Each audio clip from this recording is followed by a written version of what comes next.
Hello, hello, hello. um, so, I hate it when I start and I get like a split second of myself before the intro, you know? So there's always got to be something. There's always got to be something wrong every time. But that time I didn't get the double music. So I know you guys are disappointed on that. So, hello, hello, welcome. We are here in I'm here in Taipei, Taiwan. You guys are mostly somewhere else. And I wanted to talk about. I was doing some reading. I was doing some reading, um, on you know going around looking at theories. And what's kind of funny is anytime you see somebody with a crazy theory, and I love at least hearing about crazy theories. They're fun, but every time you see somebody have kind of a crazy theory, there's always some sourpuss that kind of has this, how does that narratively make sense? Like, or how does that add to the story kind of explanation or like question? Like, your theory doesn't add anything to the story, therefore it must be false. Which is kind of a ridiculous thing. Like, I want to say that, and I'm bringing this up in the context of mistaken identities. Um, because George R. R. Martin has a lot of mistaken identities in the story, whether it be like people swapped for each other or one character pretending to be a different character, and some of it, you know, makes sense narratively, and then some of it doesn't. Like, um, so I'm gonna get to Mance, but I think first of all, you kind of look at Arstan Whitebeard. Like, why was Barristan hidden as Arstan Whitebeard? Like, what narrative sense did that make? Like, how did that add to the story? And the answer is, it didn't really. It was just kind of fun. Like, that was it. It was a mystery box for people to go, oh, who is this character? And then trying to figure it out. In fact, even adding Barristan to the story, like Barristan as a character, when George planned him, you throw Barristan over there in Danny's storyline, and he essentially plays no role, until the very end of A Dance with Dragons. And you can say, well, why was Barristan there? Like, oh, he was supposed to be some sort of foil to Jorah, but there were a million other characters to be foil to Jorah to make Jorah look like an idiot. I mean, you got Dario, like you don't need that. And so really you can kind of say, well, Barristan is there to tell Dany stories about Rhaegar and make her re-question her past, which seems to be the answer. That you're going to throw this old character with a long history of King's Landing and everything, because Viserys is dead. He can no longer be the teacher. You're going to throw this new character in, and he's going to be like the new teacher for Dany. And for the most part, he doesn't do that. There's like one conversation between Barristan and Dany about the past and Rhaegar, and he kind of says, "Oh, I'll tell you more about Rhaegar later," and then he never does. Okay, and so by pure accident, Barristan becomes relevant to the story because of the Myronese knot. Like, George had planned on having him not be a point of view, had planned on killing him off at the Battle of Fire, probably. He was going to have almost no role. Which means that, like, what was the point of Arstan Whitebeard and the swap? And all of that. Like, you threw a character over there to be educational for Dany, to give her some backstory on King's Landing in between Tyrion arriving, and he's nothing. He's nothing except by pure accident. By pure accident, Barristan becomes awesome, and you're very happy that he was thrown over there. And you get a point of view, and in his point of view, he does a little bit of highlighting of Harrenhal and all sorts of stuff. So, so you say, like, does stuff happen in A Song of Ice and Fire that has narrative purpose? All over the place. And these same sorts of people will say like, okay, we all agree that like Aleros equals Sorella. What's the narrative function of Sorella Sand at the Citadel? And these are the same like sourpusses that are like, well, I don't believe I don't believe in any sort of Dornish master plan. Okay, Doran's just an idiot. And you're like, okay, then what's the narrative purpose of Aleros equals Sorella? Like, you could turn it around on them and say like, why did he do this? Now, it turns out maybe it's just he did it because he thought it was fun. But like, there's not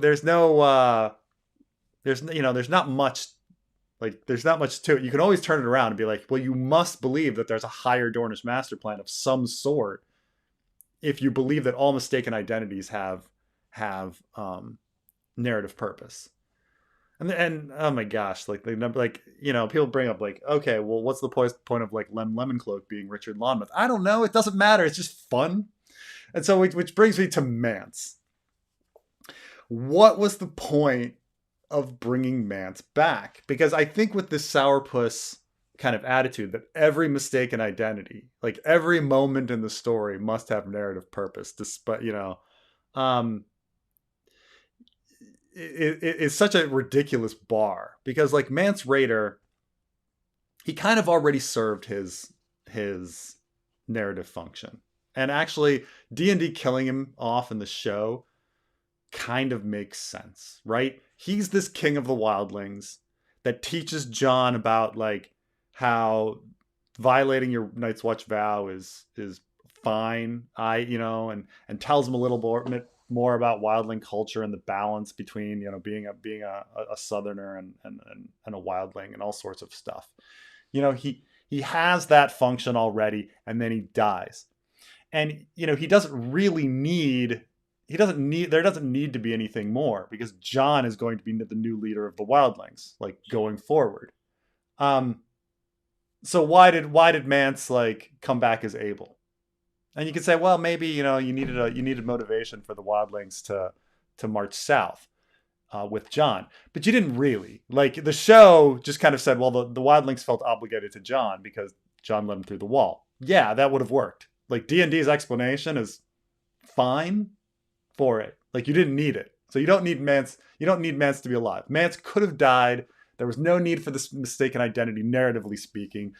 Jon's role is already fulfilled. He's already been this like character for Jon to observe so he can grow. And at the end of the day, why is Mance brought back as Abel?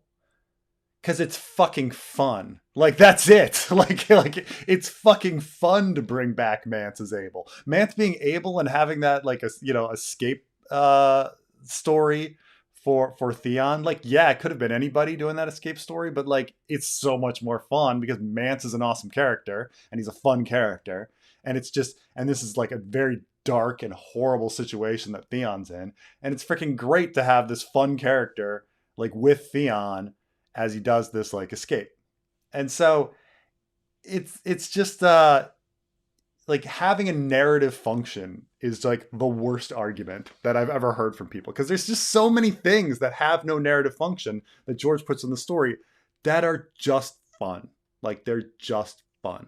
Like, some of them are lame, some of them are not, but George throws stuff in there all the time. Like, why does Arya take an axe to the back of the head and then it turns out it's a fake out death and then she's still alive? Well, because George just thought about being a troll and thought it was fun to have that. I think it's a really stupid thing. I would have never put it in any story that I wrote, but it's there.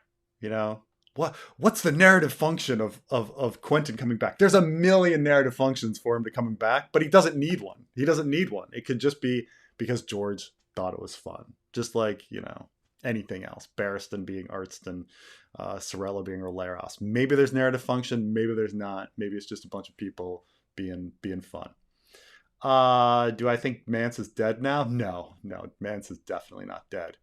That's the thing, is if there's one thing I've learned about George, is he just likes when a character is fun and likable and like great to write, he's going to continue it. Victarion should be dead.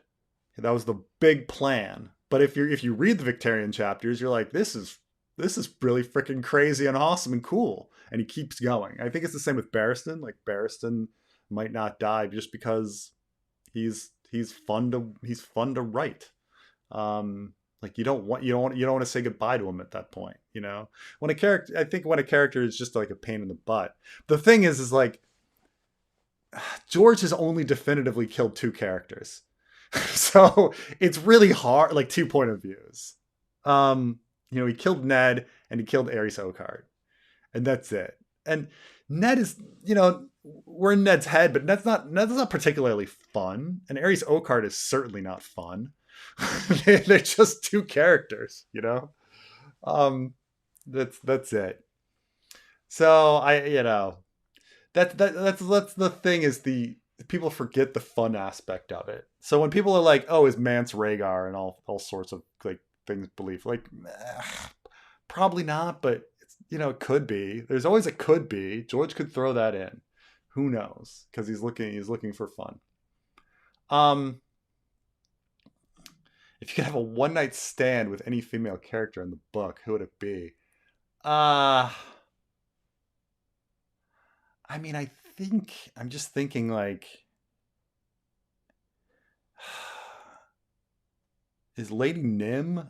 I think Lady Nim might be. Lady Nim or Tyene probably would be like the most fun, right? You know, because you're looking for like you know, a crazy character that's going to be like skilled and nutso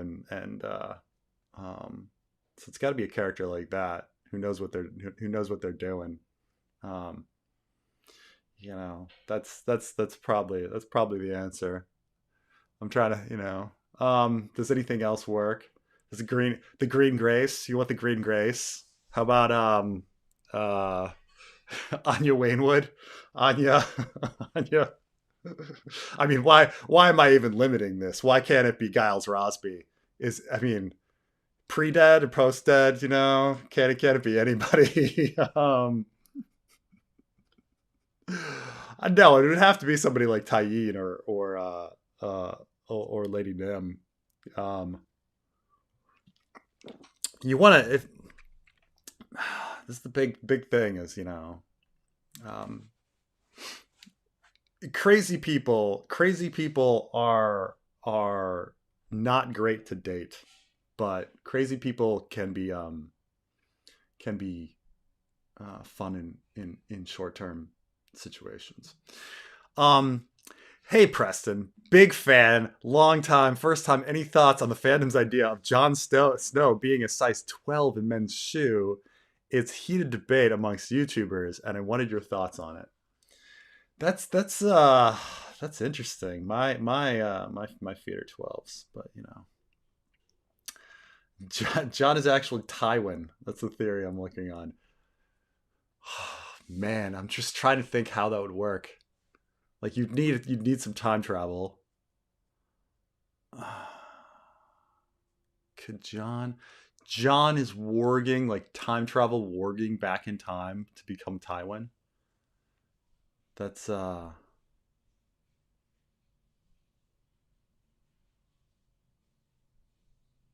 hmm hmm um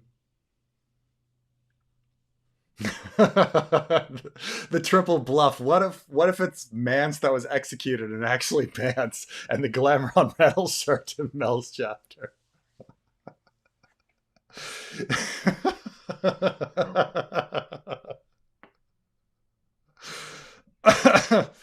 That- like just to fool Jon, just to mess with Jon's head. That they actually killed Mance the whole time. Um, I'd have to go back and see like the private conversation between the individual and and uh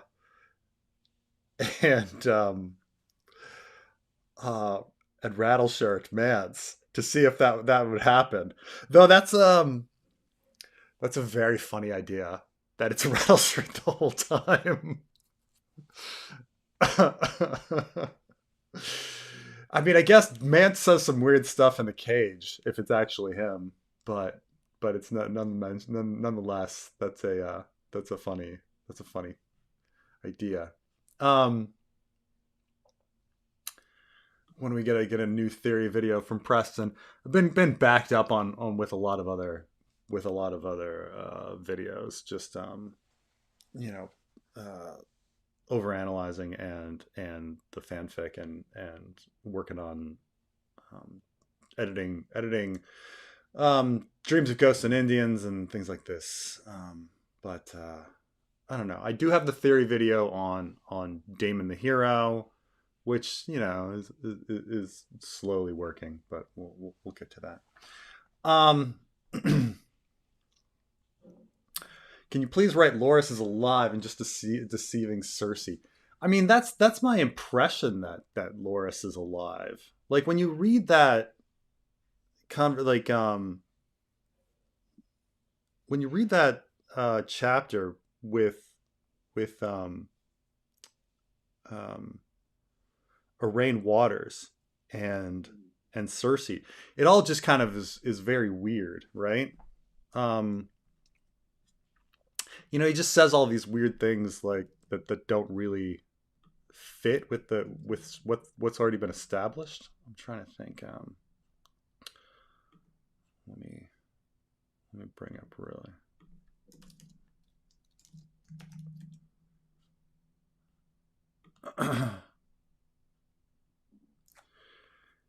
It's like he rode straight into the dragon's mouth, they say, all in white, swinging his morning star about his head, slaying left and right. Um, I mean, we never hear about Dragonstone being a mouth of a dragon that people walk into. The dragon's heads are like up in the air and the tails are at the ground and stuff like this. But then again, going the other argument, like George isn't very consistent on his descriptions of Dragonstone. And then I don't know, they talk about him like getting hurt and being dragged inside and it all kind of not making sense because like when he gets boiling oil or whatever. Let me get the next line on here. Who killed him? No man had the honor. Loras took a quarrel through the thigh and another through the shoulder. He fought valiantly, and the blood was streaming, and later he suffered a mace blow, broken the ribs. After that, I would spare you the worst of it. Like, it's kind of like a ridiculous little story here. Like, what? And then tell me I command it. And then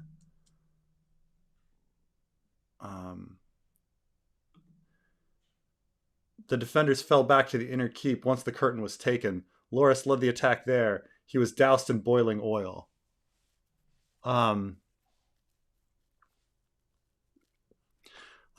would you have boiling oil even on the inner keep? And then it's like once he's doused, he's pulled inside for with a maester. But it's like, how did they take the inner keep?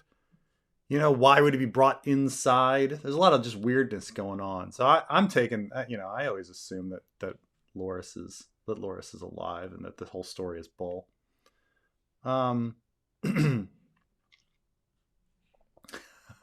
Did Preston already talk about Mance?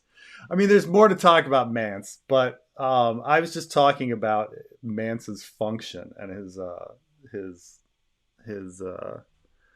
narrative function of coming back, which doesn't have that much. It's just brought back because he's fun. But could he be Arthur Dayne? I don't.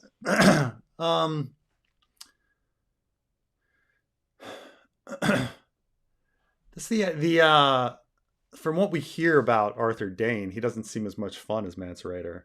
But like I suppose people can change over time, but Jamie kind of describes Arthur Dayne as a dickhead. So it's a little weird just personality wise that they're the same. Now maybe Arthur Dayne changed as a person, but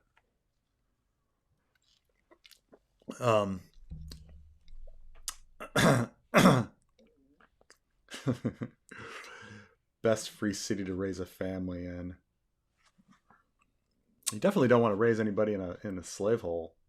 Um, and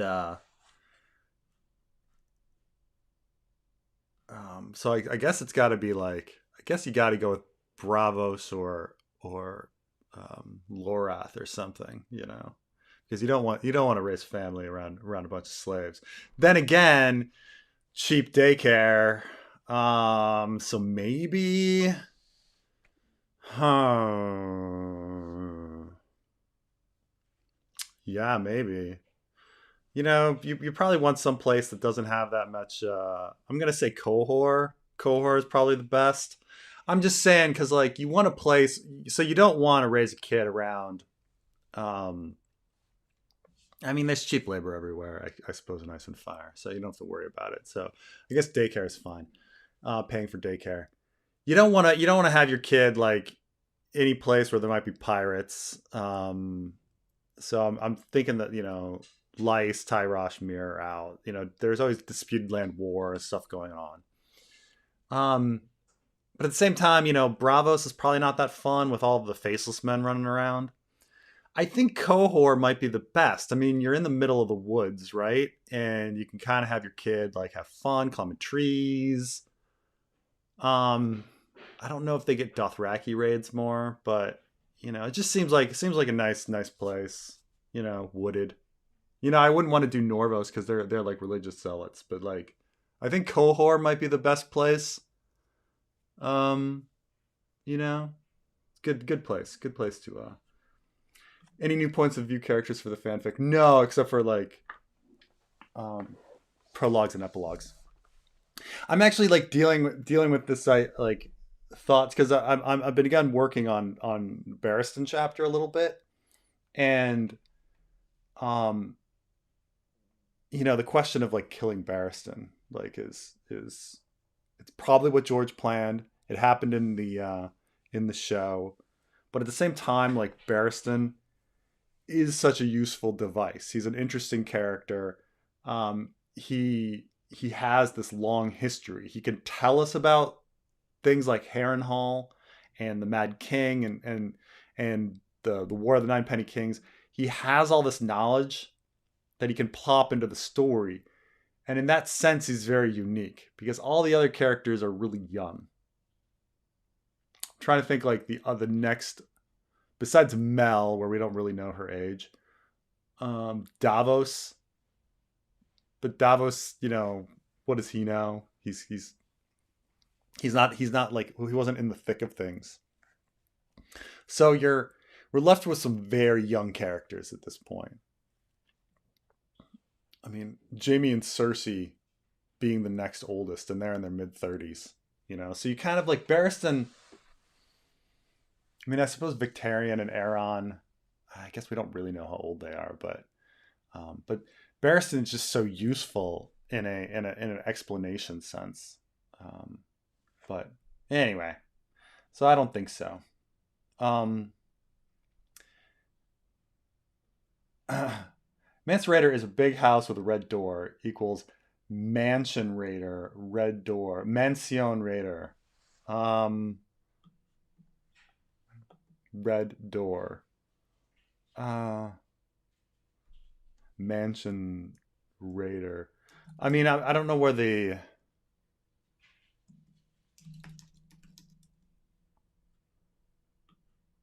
does the red come in though, right? Like I understand you're like, oh, a raider of a big house. Like he's like robbing a mansion. He's a Mance Raider, right? But where is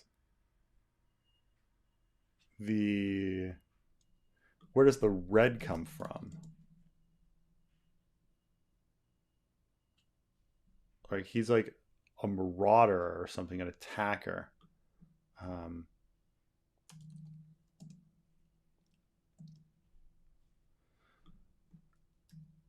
like that's the weird thing about his name is it sounds like it should mean something and it doesn't really like you can't really go beyond that. Be like, okay, you got a mansion. He's a manse. He's raiding a manse. He's raiding a mansion. It sounds like a fake name, certainly, because it's just like Mansion Raider. Okay. Mansion robber. So like I can get onto the idea that like Mance was somebody else, but um it I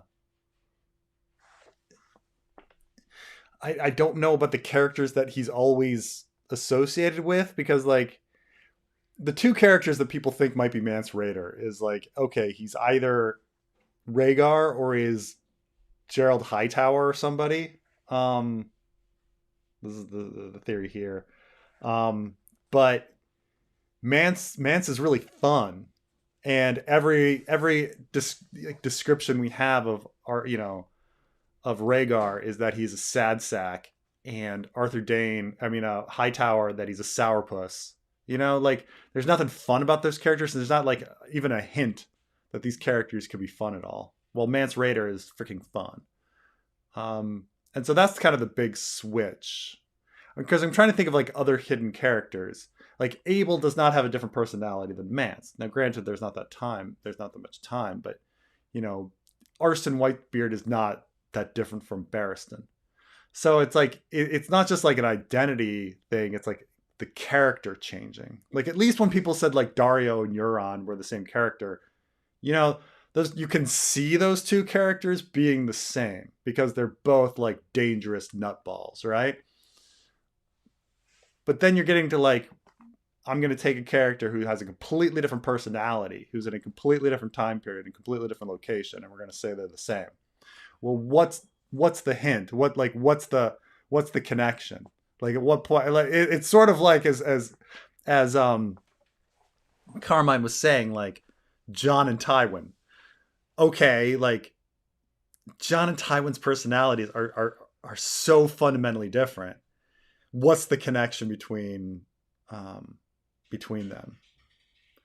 Uh, and so like, I don't know. Like we just like take somebody like Mance Rayder being Hightower. Like, okay, what we know from Hightower is he warned Barristan Selmy that like not to trust sellswords and to stay behind the walls of a keep and like not be so bold. Like from what we hear about him, he's like a fairly conservative character. Though then again, it's kind of like, why are you fighting outside the Tower of Joy? I mean, it's a kind of a bit of a joke, like when that's put in, like why would you like, you should stay behind walls where you have a fortified position. Then he's not in a fortified position. So so I don't know. Um Something funny from Christy. Everybody's like, that got a laugh from me, and I'm like, what was the laugh? I don't want to miss the laugh. Oh, this is it. Oh, Mansion Raider. Um, Red Door. I mean, it might just be a big, yeah. Kirsty Angel is just making a joke. Um, what the fuck is an Allard Deem? We don't know, but he's Allard Deem's. He's central to the story. New theory: Quaithe is Corianne Wild. I have to like look up who Corianne Wild is.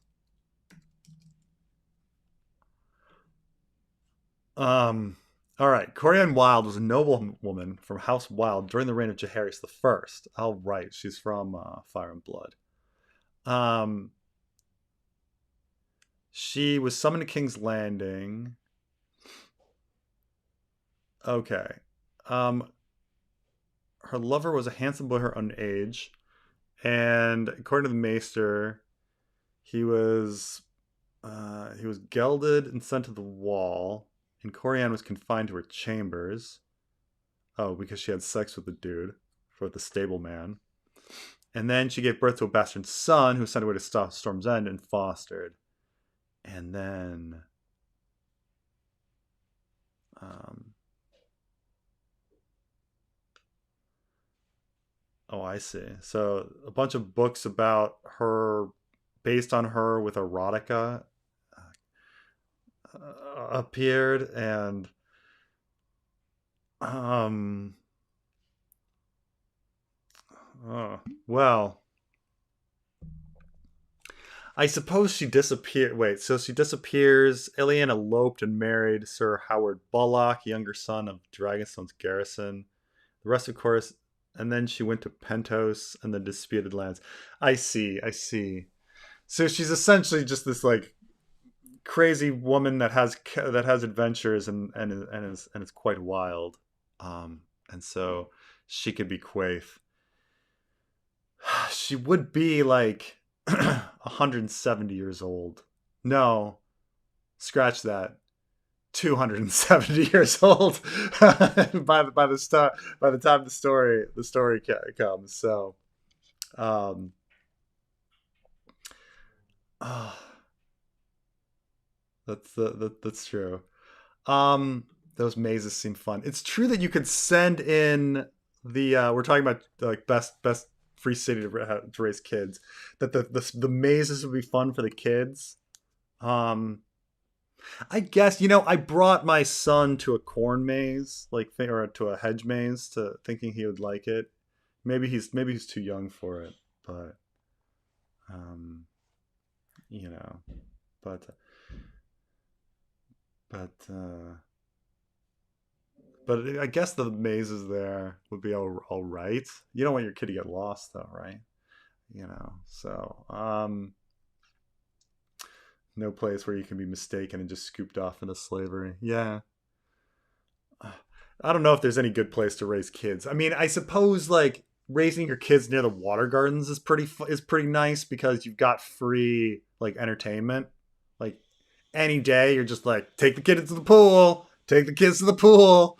That might be pretty fun, but that's not free cities. So, and I've asked free cities. So I mean, realistically, I think the water gardens of Dorne, like that vicinity, would be a really nice area to raise kids because you get the free pool. Um, and man, the waiting list on like neighborhood pools like in America is insane. Like it's just for big cities. Preston would raise his kid in a devil worshipping city. I mean, all religion is false, so like it doesn't matter. Like I'm gonna be raising them atheist anyway. Like, would I rather have them like going in and hanging out with septons? Would I rather have them like hanging out with faceless men or like trios or the or R'hllor worshippers? Like they all the religions kind of suck. So the Black Goat of Cahor is that? I mean, I hope they don't do anything like human sacrifice. Let me look up this. That might be. Do they do human sacrifice in Qohor? Because that's not gonna be cool. Yeah, so the blood goat demands daily blood sacrifice. They bring calves, bullocks, horses before the goat. On holy days, condemned criminals are sacrificed, and the high nobles would offer their own children. Oh gosh, that's kind of sucks. I mean, it depends. Am I a high noble in this world? Because then I don't want to sacrifice my kid to the black goat. Man, these cities all suck. Um, I mean, maybe Norvos then, because I know people that have raised kids in Saudi Arabia, and like, yeah, it's like you're not raising your kid to be a Wahhabist, but it's also a country that's like built around kids, and so like you can bring your kid out everywhere, and they're just like, oh, you have a screaming kid, so does everybody else, and so welcome. And so they actually say that like raising kids in Saudi Arabia is pretty nice because the country is built for children, because everybody has seven. So that's like kind of nice. So I suppose like in Norvos, maybe even if they're a bunch of religious zealots, like I could raise my kid there, and it's fine. Unless like I mean unless infidels are like hurt or something, you know. Um, does Mir have advanced crafting tech in general or just glass? We know that they have pretty nice rugs, and We know they produce some nice swords. That's about, that's about it, I think. Um, what would be the biggest extreme talking points in Westeros if there was a 24-hour news channel? Um, so if there were 24-hour news in Westeros, like first of all, like the Faith of the Seven would like dominate, right? And so there'd be like Faith of the Seven news on all the time about like terrorist attacks of R'hllor worshippers in various cities, and everyone would be like, "What's the R'hllor terror alert?" Um, like you'd be watching in Casterly Rock, and they'd be like, "Oh my god, like R'hllor followers, burned somebody in Volantis. Oh my gosh, this is a huge deal." And then they would, they'd scare everybody about like ever going to the free cities. Like, don't travel to free cities because like R'hllor worshippers are everywhere, and they're gonna burn your kids, you know. And then like there's also they'd also be like promoting like all the like the Summer Islander and Dornish crime statistics. Like they'd just be like, oh my gosh, like Dornish looting and Summer Islander looting is just like seriously a problem, and you gotta keep them out, you know. So there'd be a lot of those stories. Um, and then I'm trying to think what else. Yeah, and they'd be I mean, they'd be trying to do stuff like ban, like they'd be working on trying to like ban any breaking of betrothals and stuff like that. I mean, it's already kind of banned, but like they would just be trying to make things more strict. They'd be trying to ban moon tea, get rid of moon tea. They'd try to have that. So like 24-hour news channel would be like trying to get the population to ban moon tea, be scared of like Dornish and Summer Islander looters, and like be constantly talking about R'hllor worshipping like terrorist attacks in the free cities. And that's like all that'd be like the entire thing. Like that's it. And people would just be like scared inside of like R'hllor worshippers, Dornish, Summer Islanders, and everything. I'm trying to get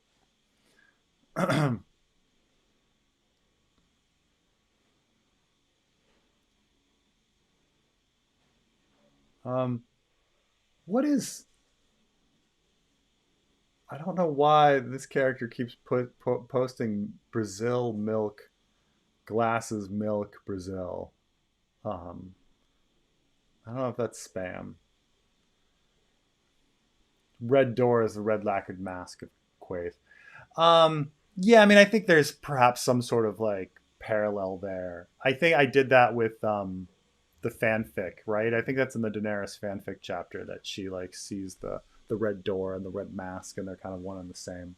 I mean, I think it's just supposed to be a parallel, but I think literally there was probably a red door. Like I think the red door was really there, not just a there was a mask the whole time. Because she describes it in a very like in somewhat concrete terms, right?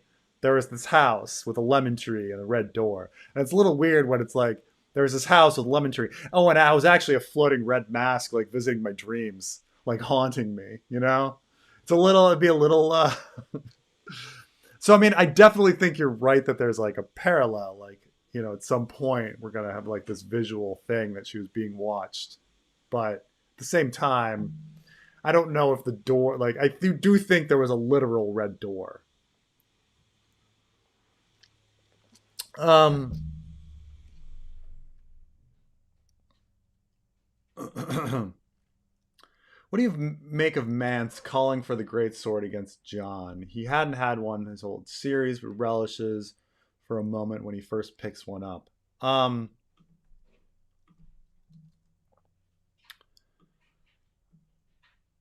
let me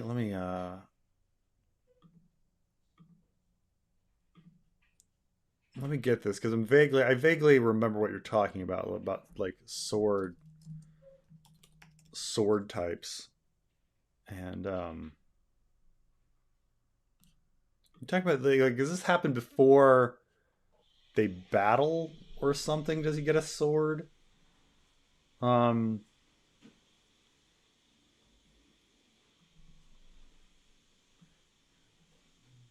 By the way, people make a big deal out of like on the whole like Mance is actually somebody else. Like they always take a position like, oh, Mance was so good at like defeating Jon. And it's like Jon isn't that good. Jon is not a great fighter. Jon is a great fighter when he rages out.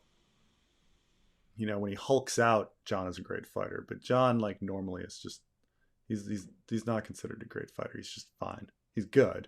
He's obviously better than most people at the Night's Watch, but that doesn't take much. Jon was supposed to be worse than Iron Emmett, but I have to get this line. It's about relishing for a moment.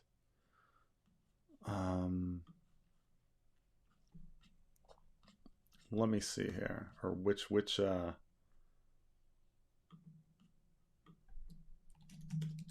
trying to find the line. Relish? No, that's not it.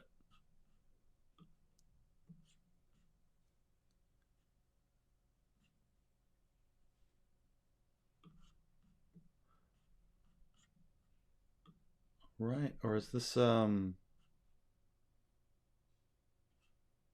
he fight? No, he fights Jon.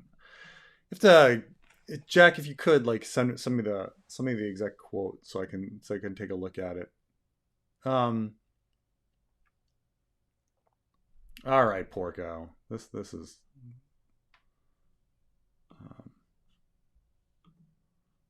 okay.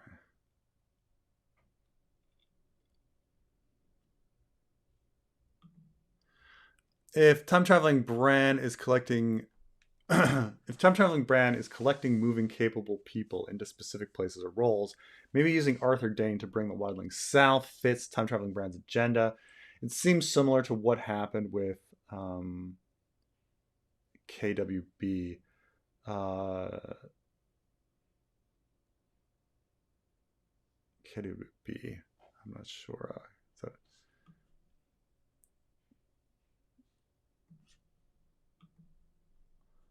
Trying to remember what KWB is, but let me think about this.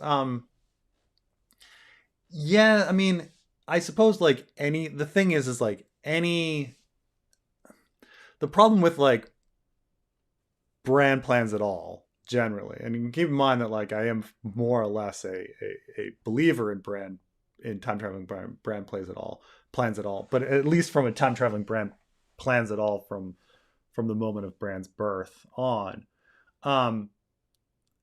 But say you're the belief that like Bran is manipulating like events from the beginning of time. Um, does this fit with the role? And the problem is that it's a little self-fulfilling because obviously all events in the story have led to now, right? And so like one could say that like if the story right now is leading towards the defeat of the others, could not Bran have manipulated it all to lead to that? And it's a little circular because like obviously every event led to now, so therefore if Bran wants the now to have happened, was he responsible for all events like up to that point? um um so this is, oh, he's talking about, I'm sorry, it's similar to the Knights of the the the Laughing Knight, where the they in order to defeat them, he like was nice to the small folk in order to like get them on their side so that they revealed like where these bandits were and stuff. um which obviously we're supposed to think about Jamie, like, and how he hasn't won over the Riverlands, and which is why the Brotherhood without banners is going to like, you know, is against him and things like that. But that's the problem, is that like, so is Mance winning the hearts over, winning the wildlings over, similar to Arthur Dayne winning over the small folk so that they would give up the Kingswood Brotherhood? Kingswood Brotherhood. That's KWB. um, and I could see like in a somewhat similar sense. Um, However, one could also take it the other way and say that the situations are so different. Like Mance is leading them, and they're in a desperate situation, and he's uniting them, and that's remarkably different from just them seeing you as the good guy and giving up a bunch of criminals. Like obviously the Brotherhood without banners is a better parallel to the Kingswood Brotherhood, where the Riverlanders are aiding them, and it's like, well, why are they aiding them? Because the Lannisters have treated them poorly, and so like Jaime is in a crappy situation because the Brotherhood without banners have the people's protection, and meanwhile, with Arthur Dayne, like he was able to get the Kingswood Brotherhood because he had won over the small folk. So I mean, like the purpose of the parallel seems to be like more to do with like Jaime's specific story, and how things do kind of fall apart for him. I mean, the original plan for Jaime was for that that sex worker that was at not a river run, the sex worker that was at Bracken and Blackwood lands, like to bring him to fool him and trick him instead of Brienne. So I think the Kingswood Brotherhood is more like, hearing that story is more about Jaime's immediate story with the Brotherhood without banners, rather than thinking about Arthur Dayne and another situation where people are won over, because the wildlings are won over in a different way, in a pretty different way than the Kingswood Brotherhood, and used for a different function. Like winning over a town so they hand over their criminals is a lot different than winning over people so that they'll all assault a wall. Um, so I mean, I see the connection, but it's still it's a bit of a stretch. Um,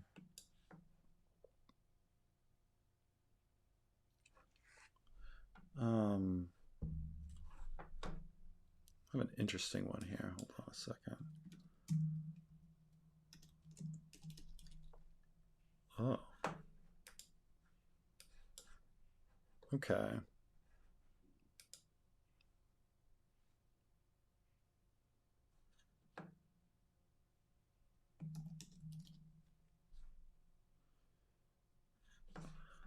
Oh, okay. So guys, what kind of weird Elizabeth Bathory stuff do you think was going on at the Baths of Harrenhal?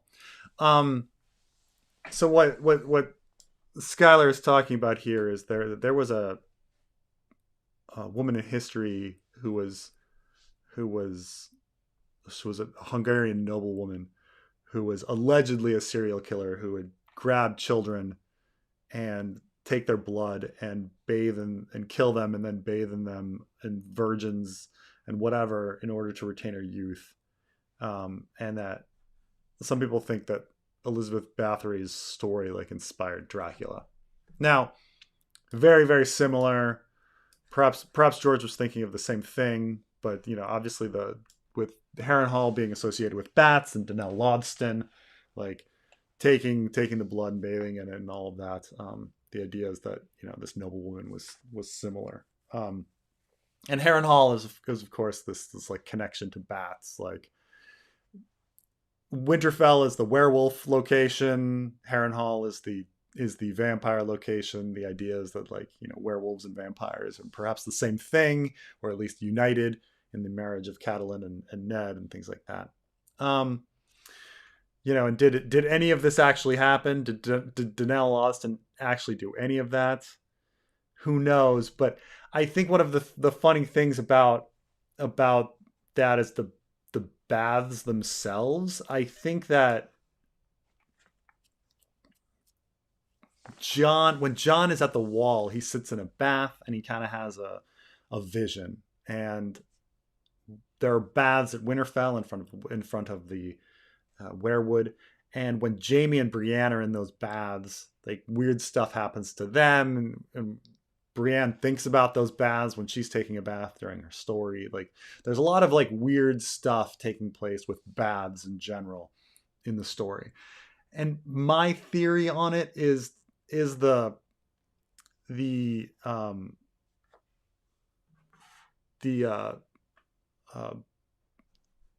sensory deprivation answer, that when you go in those sensory deprivation tanks, they put you in a bath, and then you kind of go, you kind of have weird stuff happen to you. And in sci-fi, for a while, there was this idea, like altered states being this movie, like that there's this trope that when you go into these sensory deprivation baths, that you somehow gain like incredible telepathic powers. They did it in Stranger Things, because Stranger Things like recognized the trope from the 80s and like brought it in. And so I think that perhaps there was no actual real bath, but it became like a story like, oh, Danelle Lawson's been taking all these baths because she was trying to like connect with the werewood or have some sort of telepathic like moment or whatever. And everybody's like, Danelle Lawson takes a bunch of baths. Oh yeah, she's a sorceress. I bet those baths are filled with blood. Oh yeah, like I think it's probably something like that. That the stories are not true, but I do think there's some connection with like bath and sensory deprivation tank and telepathy going on. Here we go. Thank you, Mark. This was Mance wields a longsword, but then asks for a greatsword as Rattleshirt. A singer says, but Theon says not that great. Mance says he only sings other songs. I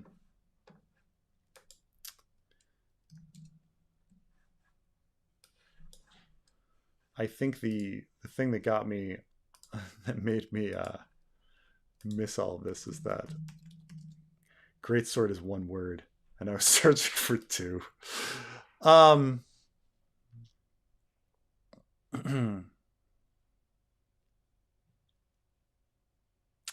Okay, yes. So, Rattleshirt took a step backward and met his charge with a two-handed slash. If Jon had not interposed his shield, it might have staved his breastplate in and broken half his ribs. The force of the blow staggered him for a moment and sent a solid jolt to his arm. He hits harder than I would have thought. His quickness was another unpleasant surprise. They circled around each other, trading blows, blow for blow. The Lord of Bones gave as good as he was getting. By rights, the two-handed greatsword should have been a deal more cumbersome than Jon's longsword, but the wildling wielded it with blinding speed.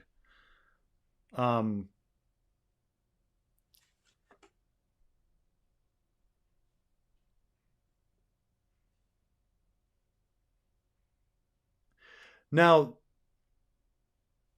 I think if I were really to say like what's the simple answer on like why Mance was using a longsword, and the answer is like Rattleshirt I think is supposedly smaller, right, than Mance, and so yeah, so the Lord of Bones is a small man with a knobby chin. And so the idea is that Mance Rayder is bigger. So the Lord of Bones by himself should never have been able to wield the longsword. And so I think it's just a little hint that it's Mance, because the Lord of Bones, like, because Rattleshirt should have never been able to wield that sword. But of course, the advantage of the greatsword is that he has more reach on Jon and is able to defeat him because he's got a longer sword, and that's just by itself like the way he's going to defeat him. So, so I think it was, it's logical for Mance, if Mance is strong enough to wield a longer sword, it's logical for him to use it. And I think it's just sort of like a first hint that this is not Rattleshirt. This is not Rattleshirt, that Rattleshirt should not be able to wield a sword like that.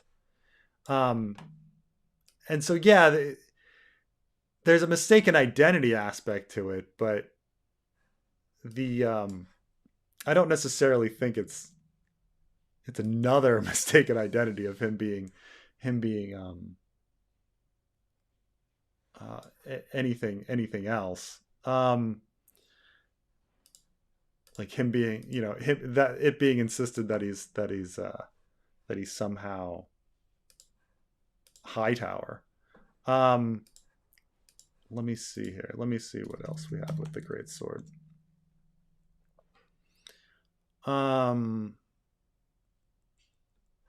Is that, does the Greatsword come up at any other time? Uh,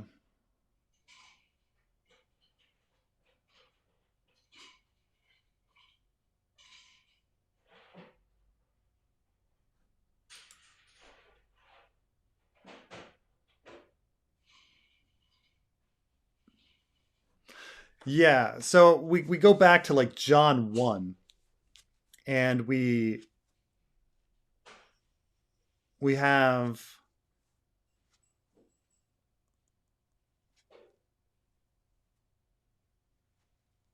hmm, we kind of have this idea like right from John 1 where he goes in and he like John thinks of who Mance Rayder is, and he's looking around, and he thinks of the people being more dangerous than Rattleshirt. What's funny is when he first meets Mance, it's a mistaken identity situation, right? He thinks Tormund is Mance Rayder or a Then, and he doesn't realize that it's the Bard the whole time. Um, and so I think there might be a callback there too. That it really the answer is the three are more dangerous than Rattleshirt, but he thinks the two are more dangerous than Rattleshirt. Um, that Mance is this incredibly hidden character. He's hiding all of his abilities and skills. Um,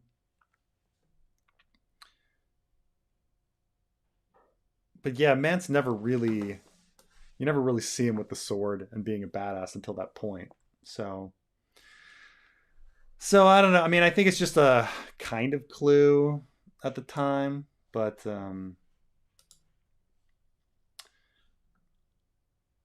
huh. Dedicated to your amazing 1,000 Worlds series. Thank you, thank you.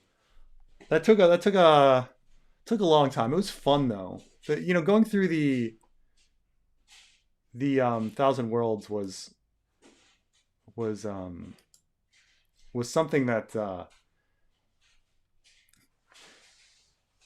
it took time, and it took time to do those videos, and not many people watched them. They did not have very many views, but at the same time it was very enlightening, and it was just, I guess, for the sake of the stories themselves. They were fun stories, each of them. Um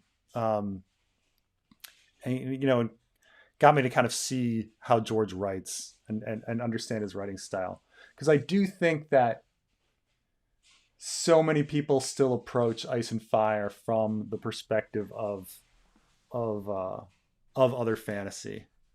And the thing is, or even worse than that, like, because other fantasy is all now kind of dark, right? So it's like still caught in this world. Oh my gosh, I almost want to. I should do a whole video with Carmine about this, but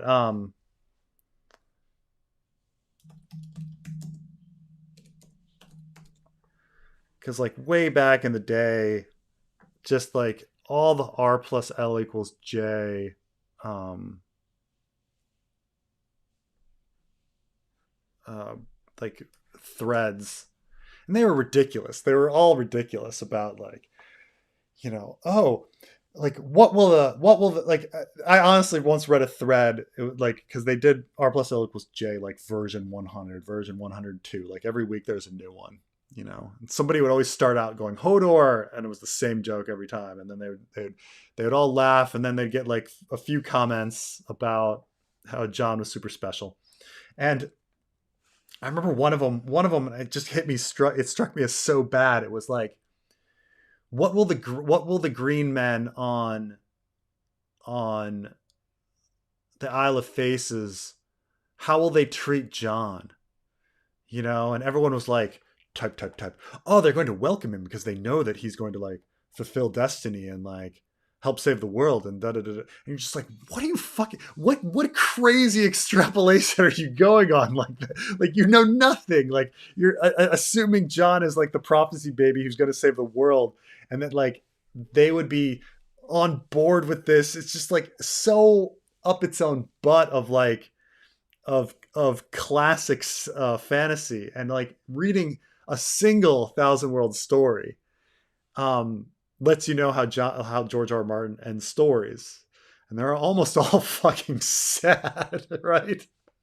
And unexpected, with like where the protagonist dies or something horrible happens, and so it's I do think the Thousand Worlds thing was worth it, even though some people like the characters that I use. Some people thought they were cringe, but anyway, I'm happy I went through the whole thing. Um, am I the only one who likes Ghiscari names? P.S. Zoe is slang for Zorse. Yo, Zoe. Like their name, it's really like Skahaz Zorse. Um, what's Skahaz's first full name? I mean I admit that like some of the names flow like really well, um, and so Skahaz Mo Kondak, like right, like they do kind of flow off tongues, like and George thinks about this. My sister was is a linguistic anthropologist, and she like was talking about like when she named her son, like where the starting vowel begins, where the ending vowel, consonant and vowels are, where it begins and ends in the mouth. Certain things, certain names flow, and certain names don't, right? And we kind of know this, right? Um, like why does Ferris Bueller like flow? Why does that flow and seem so right? Ferris Bueller. But like I could pick something else like uh Ferris Johnson. Ferris, like why what is it about Ferris Bueller, like the direction of where the sound is in your mouth, and like so there is a nice thing about like Myronese characters and stuff like that, where the sound, like George had to think of these character names purely based on sound. So it's like Hizdar Zo Lorak, like Lorak. Like think about like it starts at the beginning of your mouth and then goes in the middle of your mouth and ends at the end of your mouth, right? And this like so it's kind of it's this nice little Lorak. It's a good flow. Like you're not going Loral, like that would be awkward. Laurel, because you're going back forward, right? Lorak. Hizdars o Lorak. Margaz o Lorak, Krasnis mo Krasnis. Resnak mo Resnak. Um so because I think it's a function of like, because he was like, George was only thinking about how they sounded when he came up with these Grazdan Zogalare, like that they have to flow. Every name has to flow because he's just coming up with it. In fact, in real life, you'd probably have less flowing names because people are taking surnames and being named after people and stuff like that, and people weren't thinking about the flow. But because these are fictitious names, they're gonna all flow quite nice. Um, so it's maybe making me think about Dahan Pedrafo and naming him and how much time it took. Do you have any theories on Davos plans for the fan fiction? Davos is one of those characters, and I never did a Davos series, and so he doesn't seem to have that many theories around him, and a lot of it has to do with like Davos is a pretty simple character. He doesn't seem to be hiding anything. He's surrounded by somewhat simple characters. Like Stannis is pretty straightforward, you know. Melisandre weren't in her head, so we kind of know that things are straightforward with her, despite her being magical. And so you're left with like what conspiracy people around him. Pylos, you know, definitely I theorized about Pylos having an agenda and him like turning in Craster. You know, is Craster part of a Maester conspiracy? That kind of stuff. Um, but I never got into like why certain characters in his party like why did the four characters, the fishwife and Sunglass and things like that, and like why did they choose like specifically to take Edric off? Like why are certain people Kingsmen and certain people Queensmen? I never did that analysis. Because I guess I just seemed like Stormlanders were Kingsmen and everybody else was Queensmen or something. Um, so I but Davos is definitely going to have a role forward in the fan fiction, and I think his role forward is going to be more with regards to the mother, and because I kind of feel that George introduced this huge thing at the beginning of A Storm of Swords with Davos and him being saved and the mother, and then didn't really go anywhere with it. And as well, like I think there's we have to have something with Patchface, right? So I think there is room for a lot of like crazy like cool stuff. Well, Patchface left the Davos story, so but I think there's some religious spiritual aspects to Davos that need to be addressed.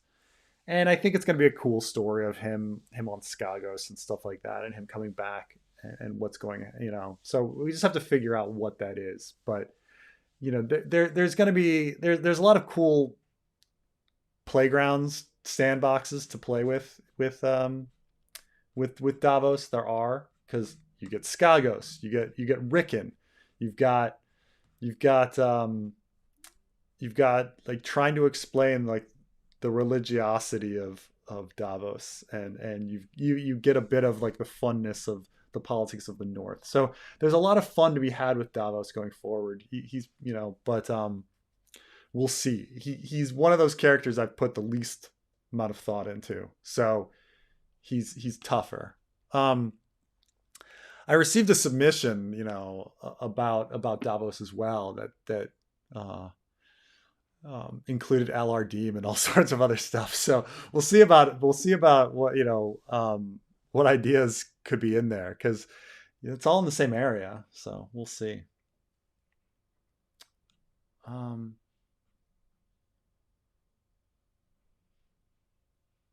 People are talking about Barbenheimer up here.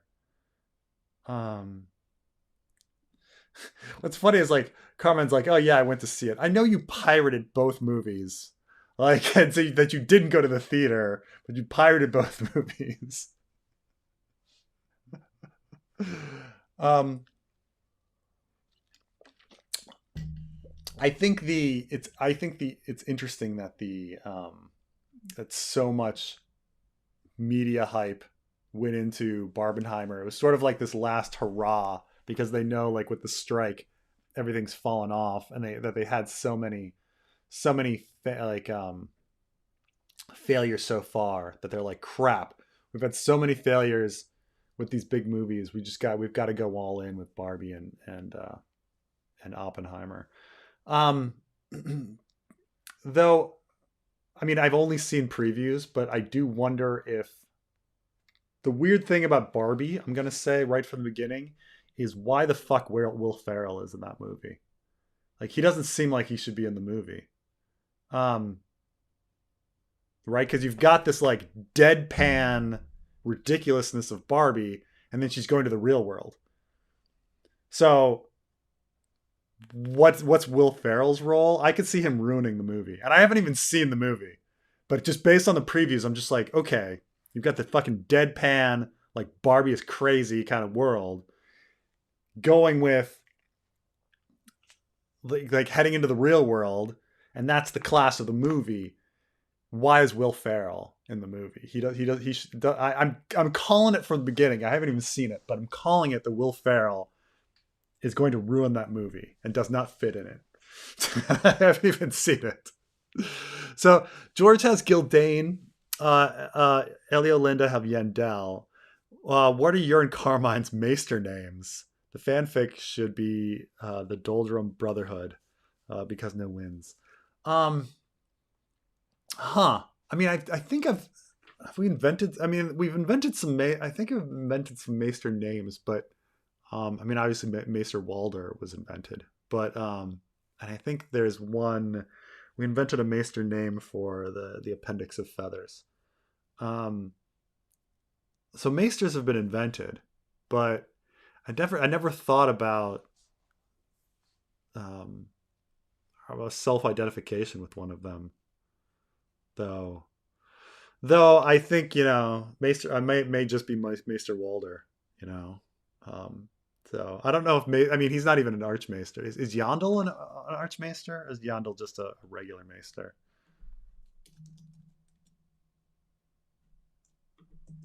Um, yeah, Yandel is just a regular Maester. So I'm just declaring it now that like I'm actually Maester Walder. Okay, so he's in there. Um, the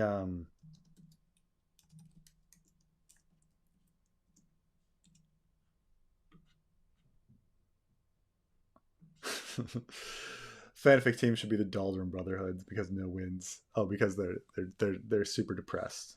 Um, Carmine's got a name. He's got his Maester name. I mean, Maester names aren't like what's your porn name, and they're like take the first car you drove, and then you're like our Maester name. I don't know if Maester names work like that. Um, you watching Barbie or Oppenheimer first? I will tell you, I will probably end up seeing Barbie first, only because it's gonna be breezier. The thing with um,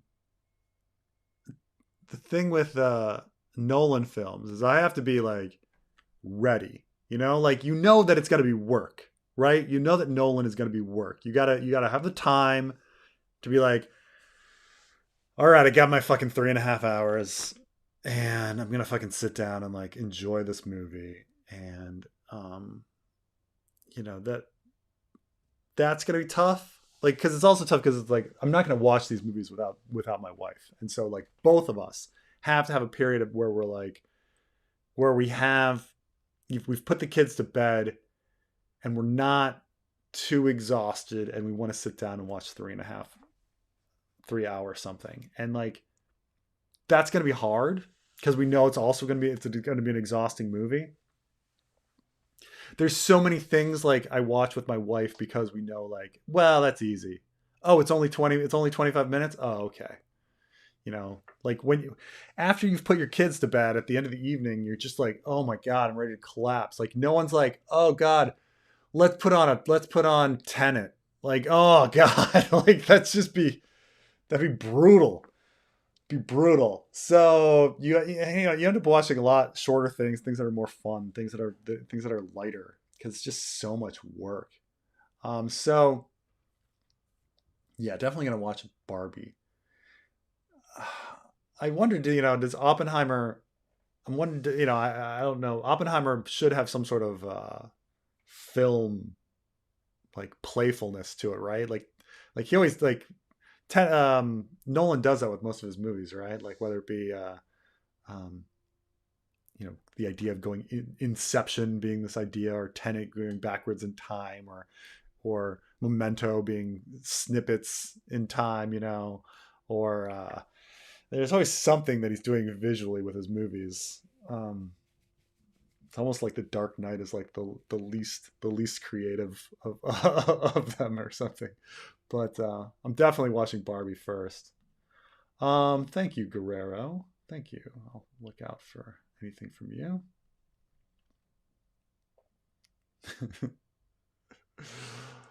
Wow, this Bob Saget is epic is really trolling me. He's really like trying to bait me. Um,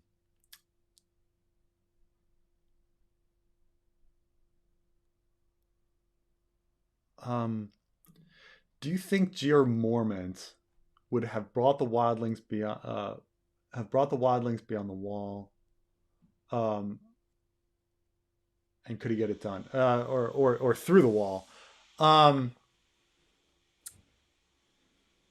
well, going through things, no. Jeor Mormont would not have done it. Keep in mind that like Jeor Jeor Mormont, I'm calling it. Okay, hot take. Jeor Mormont is a freaking moron. Okay, he is a freaking moron who's done everything wrong. Like I cannot think of a dumber character in the story than Jeor Mormont. Right? Like he's dumber than Cersei by far. So Jeor Mormont's like, oh, these wildlings, they're doing something. They're doing something. We got to figure out what it is. Our rangers keep disappearing. I know. I'm going to take like half the watch, like 300, like the great ranging to figure out what happened.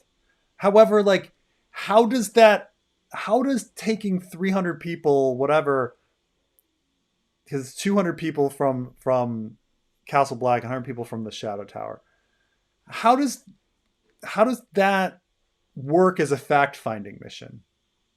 Like, if you're talking about a fact finding mission, send 50 rangers in separate groups to like get the stories and come back. Send out a whole bunch of rangers and come back.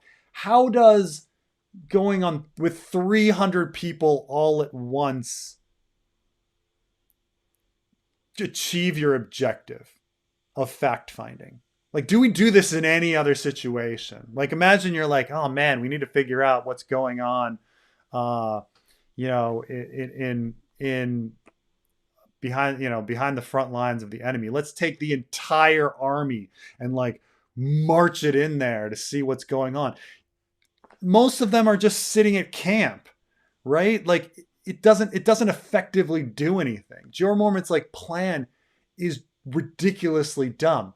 And then when he finds out that the wildlings are here, and he only finds out because of a random ranger like who didn't need the big pack.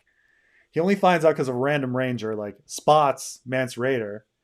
Like he decides he's going to fight them.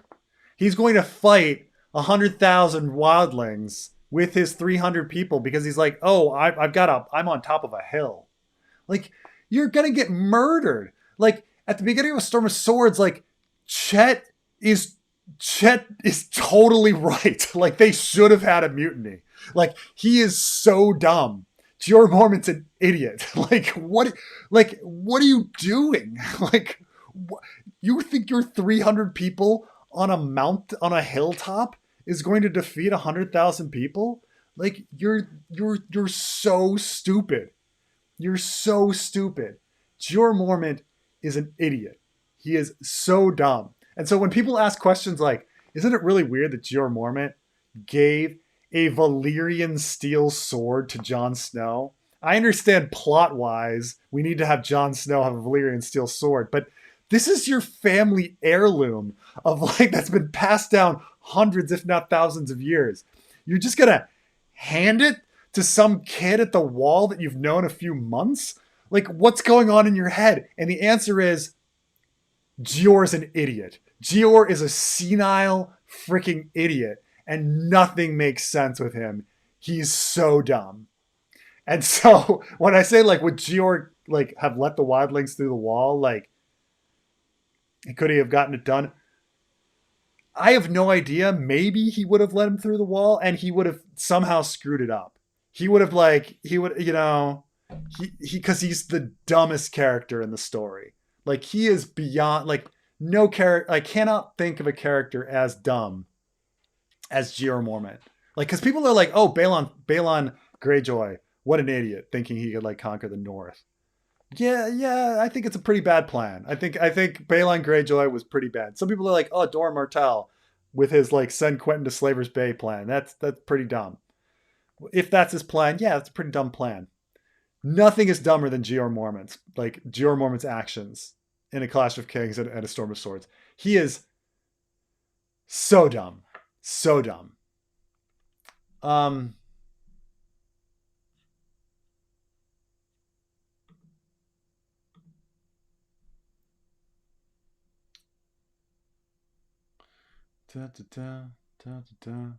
Okay. That was my rant on Jeor Mormont. I hope you all liked that. Who will resurrect Jon, R'hllor, the old gods?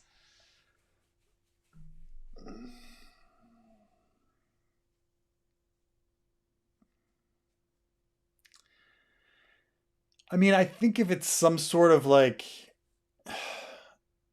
guess it's time traveling Bran. Does he count as the old gods? I'm thinking, because I'm kind of going with the idea that Arya is the one that actually resurrects Cat. So I'm addressing this in the Bran chapter. So by the way, I'm addressing how Cold Hands walks around in the Bran fanfic chapter. Sorry that's been delayed. I just I was trying to shove in one more thing, one more thing that it's not even one more. I wanted to throw in something that Bran sees in the weirwood from the past that's interesting, whether it be Night of the Laughing Tree or something. But it's as the chapter flows, there doesn't seem to be a good point to shove in and then Bran was decided to go to the Harrenhal.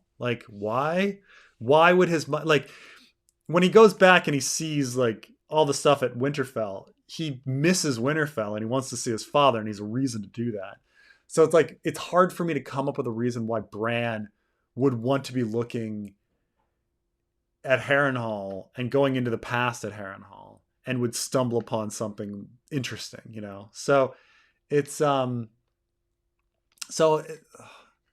don't know where to shove that in. But nonetheless, there's a discussion of Cold Hands and who Cold Hands is and how Cold Hands walks and stuff like that in the Bran sample chapter. Something to look forward to. And so I think something with who's resurrecting these people. I think if we look at how Arya resurrects Catelyn, and you think about Arya's feelings and things like that, we would have to have somebody with those feelings about Jon. And the only person that kind of fits that bill is Bran. Who else would? Arya could conceivably do that, but she doesn't have a possible point of view at Jon's location. Nymeria is not there, right? So who else would mourn Jon in the same way that Arya mourns Catelyn? And so the only person that exists to mourn Jon is Bran. So the only person that I could see animating Jon is Bran. If Jon were animated, it would have to be him. But that's just how I see it. But if you're just into R'hllor people can do Kiss of Life and bring people back to life, and Beric Dondarrion is the one that brought back Cat, that's then I suppose anybody can just resurrect Jon for no reason, then it would be Melisandre. But I like the idea that that mourning brings somebody back. Like, I like the idea that Thoros mourned Beric and Arya mourned Catelyn, and that is the reason that someone comes back, and that the only person that exists to mourn Jon is Bran. So Bran has to be the one who would animate him, in my mind. But why would the Lord of Starfall name his heir after a man who killed his brother? As Cersei says, is responsible for your sister's death, unless Ned didn't. Yes, I think there's something going on with Starfall, and we need to somehow resolve the Starfall problem. This is it's like we're talking about talking about like resolving like relativity and quantum mechanics, like, you know, how there's like a fundamental, like they fundamentally contradict and like there's been no resolution. Like, how do we resolve the Ned Dane contradiction? You know, like, how do we resolve the fact that like Ned killed Arthur Dane and then a Dane gets named after Ned? Like, apparently, like, how do we resolve that? There needs to be something. And so I plan on addressing that with the next Areo-Hotah chapter and the next and maybe an Aeron chapter down the line, where Aeron goes to Starfall, or there's a storytelling situation with Areo-Hotah. But something, and we got to start fucking talking about Starfall now, because like George clearly had no idea what's going on with Starfall, hasn't made any progress on Starfall. Like, his progress on Starfall is, hi, I'm Ned Dane. That's it. Like, that's his progress on Starfall, you know? That's it. So like, answering the whole Ned and Ashara, Arthur Dane, what happened with the returning of Dawn thing, it's something. It's got to be something big. Somebody's got, and I have no good ideas. So that's why, like, you know, I'm hoping somebody has a very good idea. I mean, my best idea was like, there was a baby swap and it saved the line, and but it's not really. It's kind of convoluted, and you know, so. And the simple answers of like, well, Ned returned a sword. Like, no, no, that's ridiculous. So, we got to come up with something. There has to be a story. It has to be a story. The dragon has 3 dead human consciousnesses.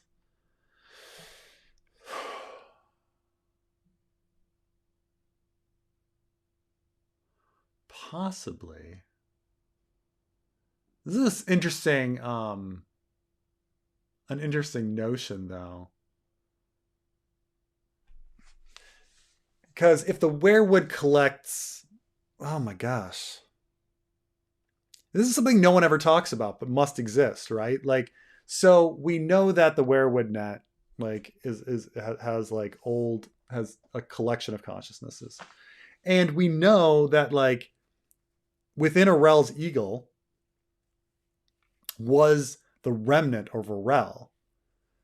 Because Vermeer Sixskin said that like a piece of him was still in there, right? So within each dragon, there should be a remnant of previous riders. Now, none of the dragons have previous riders in this story, but the within Balerion, the consciousness, like a bit of the consciousness of Aegon, and a bit of the consciousness of Maegor, and a bit of the consciousness of Arya, and a bit of the consciousness of Viserys, like, should have all been in that dragon at once, right? And with Vhagar, like a bit of the consciousness of Visenya, and a bit of the consciousness of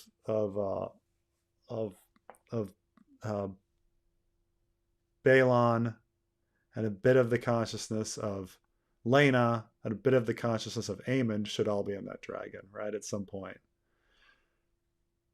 But it's not, it's never talked about or addressed. It's never a plot point, right? There should be something in all of these people, in all of these dragons. But we don't have, we don't have in our regular story, we don't have any dragons with like multiple riders. Though maybe later on you can get a dragon with three riders and there'd be three consciousnesses within it, and then the dragon would have three heads. That's fun. That's a fun idea. That's a fun idea. But you'd have to have like Victarion like ride a dragon, and the Victarion gets killed and he gets taken by another person, and then they get killed and they're taken by another person, and then they're like, at the end of the story, the dragon has like three heads. It has three consciousnesses within it. That's a fun little, certainly unexpected, right? The dragon has three heads. The dragon has three consciousnesses in it. Though it would it'll be a long plan to get to that point. Favorite main character from Sex and the City. I mean, look, everybody's favorite character is Samantha. Okay, everybody's favorite character is Samantha. Why else would you watch the freaking show? Like Samantha is the show. Because Kim Cattrall is fucking incredible. Like Kim Cattrall. Look, I'm not saying the rest of the women aren't great actresses, but Kim Cattrall is on another level. Okay, she is on another level of acting as the rest of them.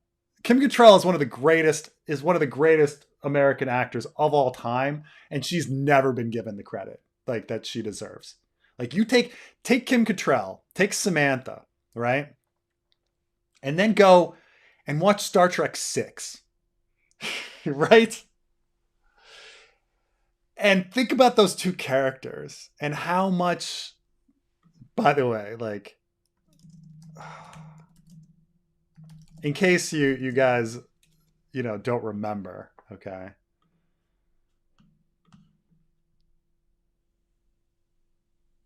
In case you don't remember, like, Star Trek 6, but, like, Kim Cattrall, and she plays, in my opinion, the best Vulcan to ever be portrayed on screen. Like, like the incredible subtlety. I mean, I think Leonard Nimoy was very, very good in the role of Spock. I do. But like Kim Cattrall's like Valeris is like the degree of subtlety in her acting in this character is on another level. And then she's freaking Samantha. And even if you go back to her first role in Porky's, like she's so good. She's so good. Yeah, Jackie's like, Samantha's obviously the best. Like, she's not just the best character by far, but she's also like the best actress by far. Like, how could it not be Samantha? It's like hands down. Like no one's gonna touch Kim Cattrall. Oh my god. Oh, Doldrum is the sailing term for when there's no wind. Oh, okay. Does George ever? Now that we're doing like Ironborn chapters, does he ever use that? Does he ever even use that term? He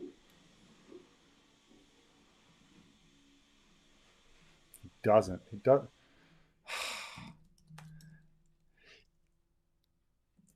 It's funny because it's like yeah, he never even uses Doldrum. It's too bad because like having done some sailing when I was young, I'm not by any means a huge sailor, but like I did some sailing when I was young, and it's funny, as much as like the Ironborn and everybody exists, like George clearly like does not have a sailing background. Just like various parts of the ship and what he calls them and stuff like that. It's just kind of it would be a little more fun and if he did, but you know But that's a fun thing. I almost want to throw in the word doldrum now. Is Maester Carmine a part of the Grand Maester conspiracy? Well, I'll tell you that I don't know. Well, Carmine doesn't seem like somebody they would trust being one of the sheep, or one of the. Seems like they would send her to the wall and be like, "Yeah, you can go to the Shadow Tower, Carmine." Sansa's dumber than Jeor Mormont. I don't know about that. I'm trying to think of like. I mean, keep in mind, Sansa's a 13-year-old girl, but like, and walking down the mountain, she's not exactly that bright when it comes with. But she has a certain amount of emotional intelligence, you know. But Jeor seems to be misled and tricked into going north. I agree. There definitely seems to be some like crow mental stuff going on with it. So perhaps we can just blame it on like, I mean, it's kind of the same sense as like how dumb is Lancel? Well, like you can't. Lancel's getting pounded with glass candles or whatever. Like Jeor is hanging out with that raven all day. Yeah, that raven screwed him up. So it's yes, the apology for Jeor is it was the freaking raven, and the raven screwed with his head because he was just. Um, but man, it was a yeah. Um,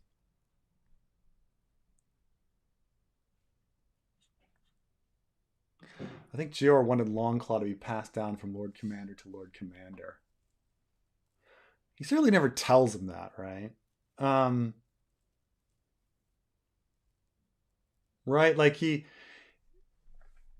I agree that that's a nice idea. That he's going to pass the sword down between Lord Commander to Lord Commander.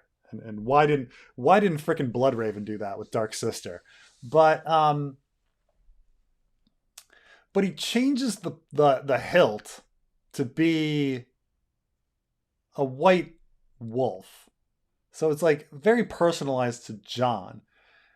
And they rename, so why doesn't he like just I don't know, like make it something more Lord Commandery like focused, like it being a crow, like and then the long claw of the crow.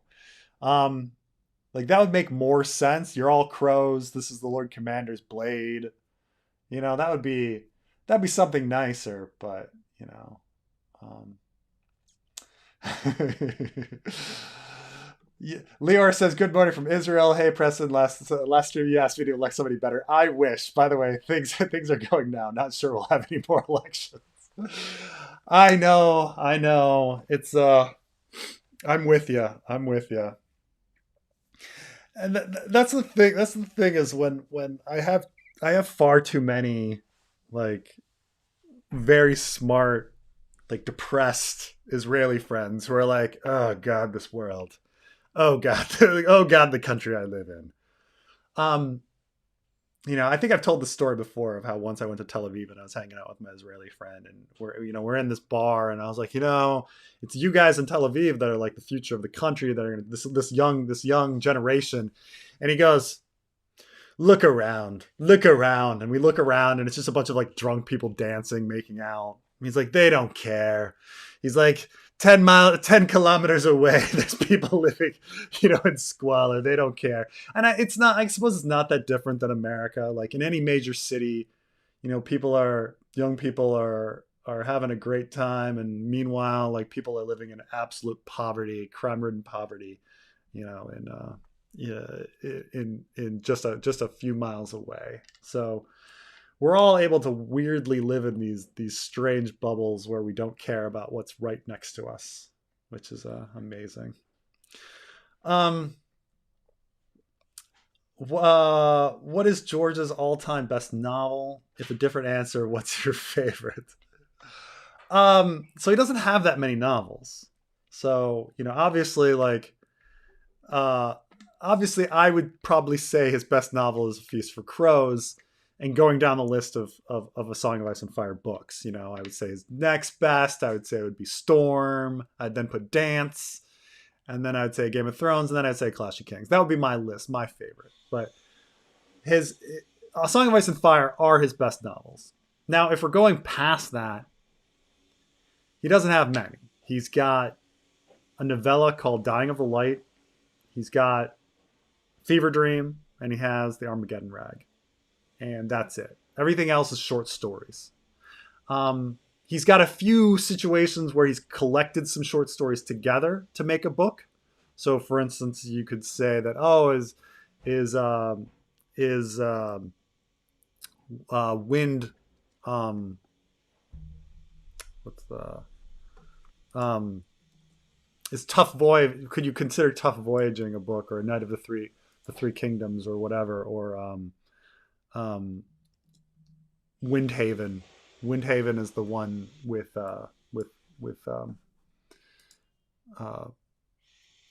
Lisa Tuttle, which those were all short stories that they kind of pulled together into a big novel. Because George,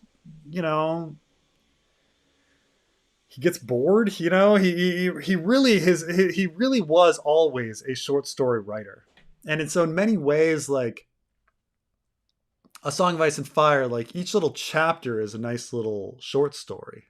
And you can kind of look at them like, or a point of view as a short story.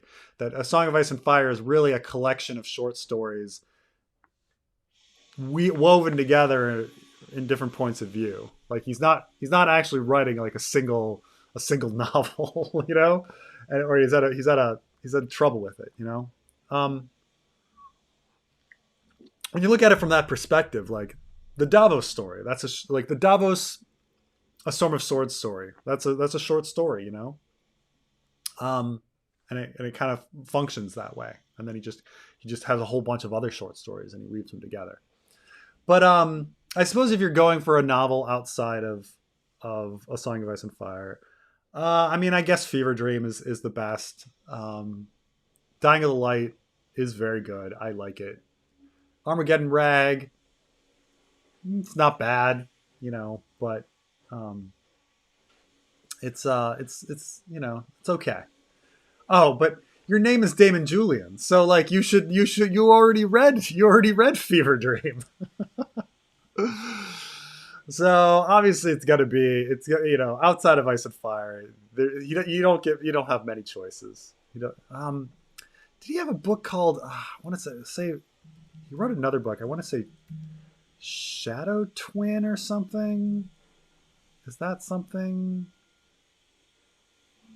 Yeah, Shadow Twin. You could claim there's a book called Shadow Twin that he wrote with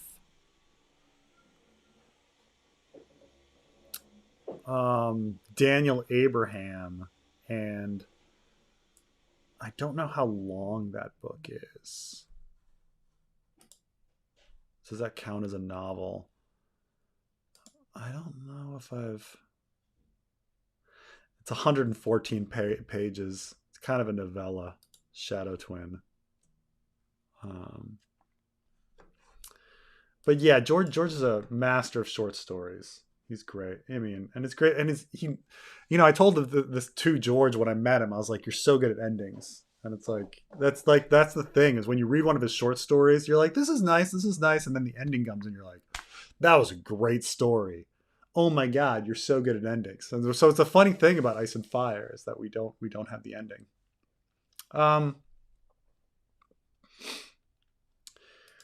I feel like getting the wildlings through the wall would be high on time traveling Bran's priority list. Manipulating Jeor to weaken the Night's Watch seems effective. Yeah, I think you're right. I think you're right on the money with that. That because if we're looking at the prophecies of everything, even if we're looking at the chink in the wall that Dany sees, and like, what does that mean? If she's getting a prophecy that there's a chink in the wall, the idea is that some future party that knows the future knows that there's a chink in the wall. and that something needs to go through it. This and then you've got the story of you've got the blue rose growing from it, and even though people have their ideas about the blue rose, like Ygritte specifically tells us what the blue rose is in A Clash of Kings. Like the blue rose is the fact that like the wildlings and the Starks are one, and that the Northerners and the old the first men are first men. The wildlings and the Northerners are one. Is this idea that the wall should not be there? Everything about like Ygritte in that story, and that the wall is built in the middle. You got the song about the giants and the wall being built in our valley and stuff like that. So yeah, clearly like whoever is manipulating events, sending that vision, wants the wall gone, wants the unification of the wildlings and the Northerners, or the wildlings and the Starks. So some future party is doing that. If the future party is the only time traveler we know is Bran, so it seems like it's time traveling Bran who wants to bring down the wall. And so it's got to be, if time traveling Bran is controlling Jeor Mormont's like Raven. I mean, one could argue that maybe it's the Children of the Forest, I guess, manipulating things, trying to get people to believe stuff like that. Maybe they want to bring down the wall, but I suppose that's another idea. So that could work as well. That they don't see the future; they just want to manipulate everybody into thinking that they're unified and they should get rid of the wall. But I suppose whoever's controlling that Raven, like making Jeor into an idiot, like suits that purpose. It suits that purpose pretty well. And Jeor is an idiot. Jeor was one of the few people to believe the White Walkers were real. Jeor was trying to get Lannister funding. Jeor correctly vetted Jon. Jeor inherited a mess. Jeor did inherit the mess, but actually, I mean, the entire Watch was convinced by the Whites and the White Walkers being real at that point. Like, Alistair Thorne was completely convinced by it. Like he went south and was like, guys, come on. Like, give me some men. And he's angry. Like the entire Watch was convinced at that point. Once they saw the dead walk. And even the idea of like the cold winds rising and the dark powers existing, like that was always kind of something that all of the Watch kind of believed in the back of their head.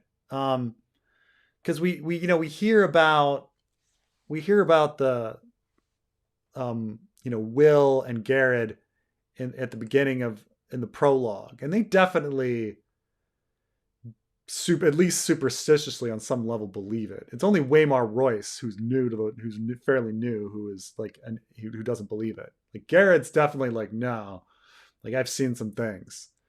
So I don't know if like, I think the entire Watch was well convinced that even before seeing the dead, like we're all open to the ideas that the White Walkers were still alive. Like just on this idea that you do a ranging and it gets cold and it gets creepy and it like gives them this like weird feeling.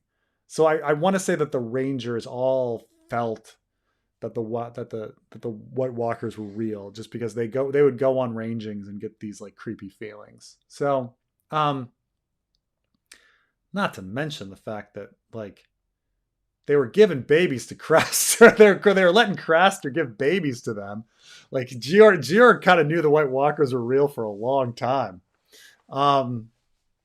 And then everybody was in on it. Like, so I guess the whole Watch kind of like a lot of the Watch knew, man. But yes, Jeor inherited a mess. Like, I don't even know if like having an extra, like, I don't know. I mean, I suppose would those extra 200 people really stop like Mance and his 100,000 wildlings? Like Stannis needed to be there in the end. So,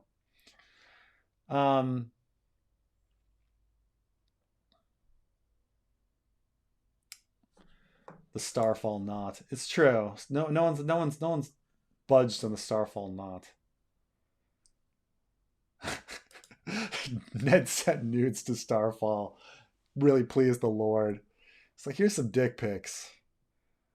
I'd say Arthur Dayne isn't dead. I mean, I suppose, admittedly, if Arthur Dayne was not dead, it would very much explain why Ned was named after. You know, like there was a mercy, a great mercy shown. Ned showed Darkstar how to be emo. That'd be interesting if they met, right? Because Darkstar would be like 7. Let's start. I want to say 7 age. 7. Do we get Darkstar's age? Estimation 74.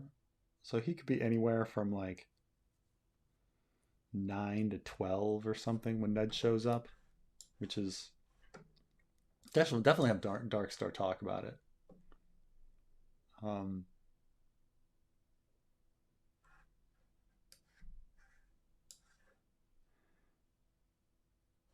The other, yeah, I mean, not by Ned's hand, right? I don't think he killed him. I mean, it's possible that Frog Boy killed him, that the Frog Eater killed him, and that you know, also it's completely possible that Ned lied. You know, like that Ned goes down there and he's like, "Hey guys, the Frog Eater killed him.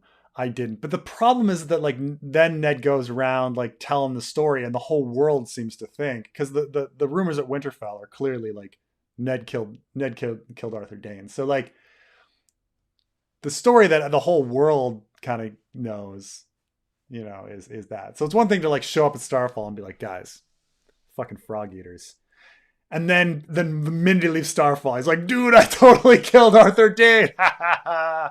like, so that contradiction is a bit weird. Like clearly the whole world thinks Ned killed Arthur Dayne. So, which is what, you know, which means like Arthur Dayne needs to be secretly alive or something. But then like if it's a secret, why were the Danes so brazen as to name Ned, right? Like, hey everybody, we got to keep it a secret that Arthur Dayne is alive. So we're gonna name anything else, guys. Don't like keep the Ned thing a secret. Keep the Ned thing a secret. So like I said, there's so many contradictions. Like how can we, you know, did Sheepstealer have a previous writers? I mean, just Nettles, but we don't know if Nettles had a telepathic connection or if she was just feeding him. Oh, consciousness into the eggs. 3 heads needed to hatch. All right, so like Viserys is in there, Drogo is in there, and Daenerys is in there. And then Viserys's like consciousness goes into Viserion, and Rhaegar's consciousness goes into Drogon, and then we're left with Daenerys and Rhaegal. But then Daenerys claims Drogon, so you'd think she would claim the one with her own consciousness, or their consciousness are in all 3. Like the consciousness got split up, so like all 3 consciousnesses are in all 3 dragons of a bit of Viserys, a bit of Drogo, and a bit of Daenerys in all 3. Now it's getting confusing. Or it's just like, we just pick some random consciousnesses, like actually like Ogo, Miri Mazdor. Who else died? Rhaego's consciousness. The wine cellar. The wine cellar's consciousness got into an egg. You know. Yeah. I mean, could be. I mean, consciousness is fluid in George R. R. Martin's worlds.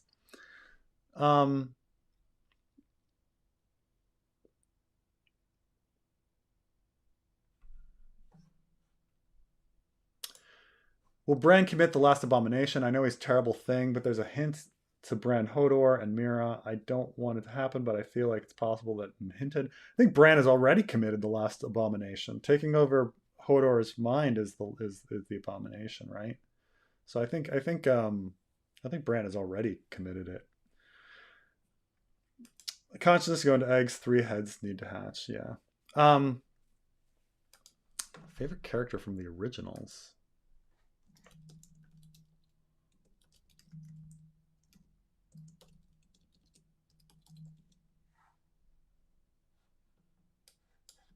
I don't. Is this a show?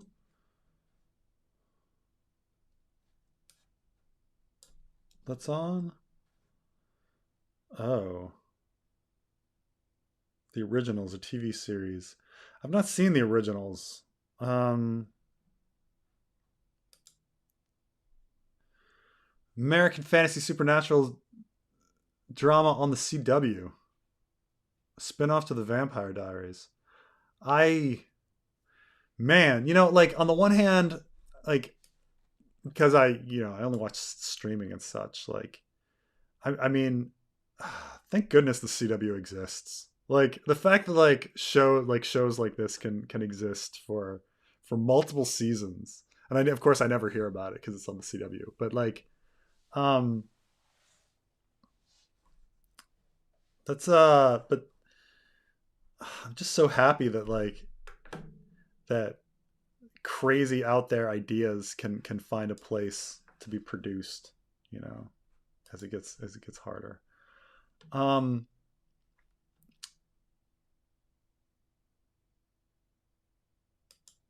I was just thinking, you use the last of the Brave Companions before the raid on the Quiet Isle. That's how you get Sandor Clegane back into the story. Certainly, I mean that's certainly a possibility. Or, I mean, you could use any other broken men, I suppose, because the Brave Companions themselves, at least we hear about. At least we know that Urswick the Faithful went to Old Town, or at least Timian says he went to Old Town. And so, I mean, there's only 4 named Brave Companions left. You've got Three Toes, the Urswick, Zolo, and there's one last the um, Ibonese guy who has a weird name.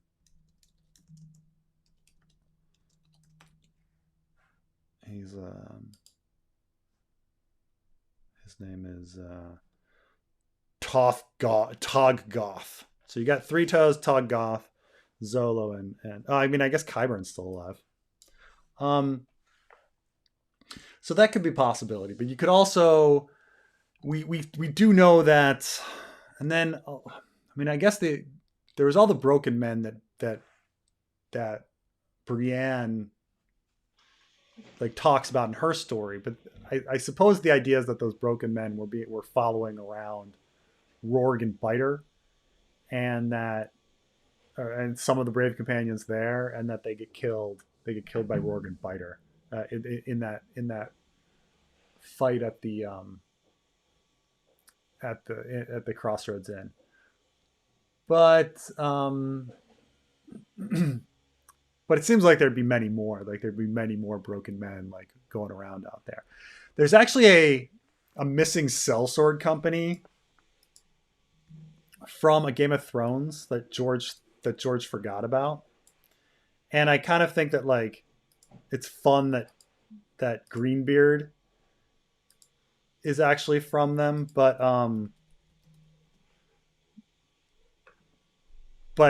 George also I think admitted in an interview that he just forgot about them and they disappeared. Uh, yeah, there's a Tyrashi with a green beard who was no, that's Morio. I'm trying to think. The Tyrosh Sellsword Company that are they only mentioned by?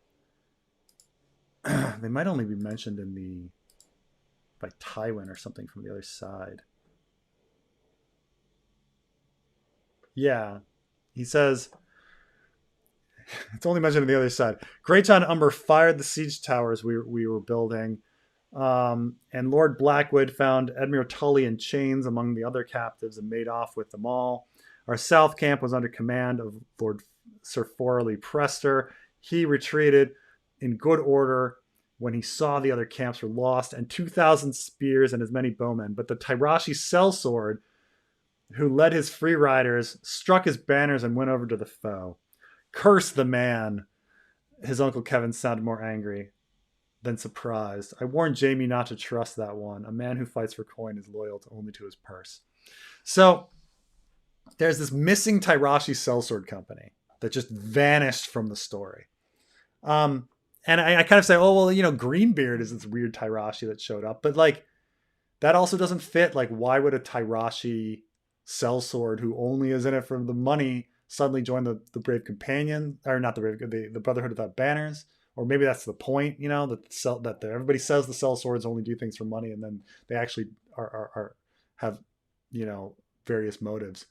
But his whole company, is gone. So it'd be interesting to have them show up at some point. Maybe have it be the Tyrashi and his sellsword company. They've been hiding for 3 books. 5 books. 5 books. And they come back. They come back into the story somehow. I do feel that the Tyrashi needs to show up at some point. Jeor had to go on the Great Ranging. Best Ranger's not returning, and something big going on. He hated Longclaw and had forgotten it under his bed. Was the last thing he owned after a fire. Sense. Yeah, I suppose. It's just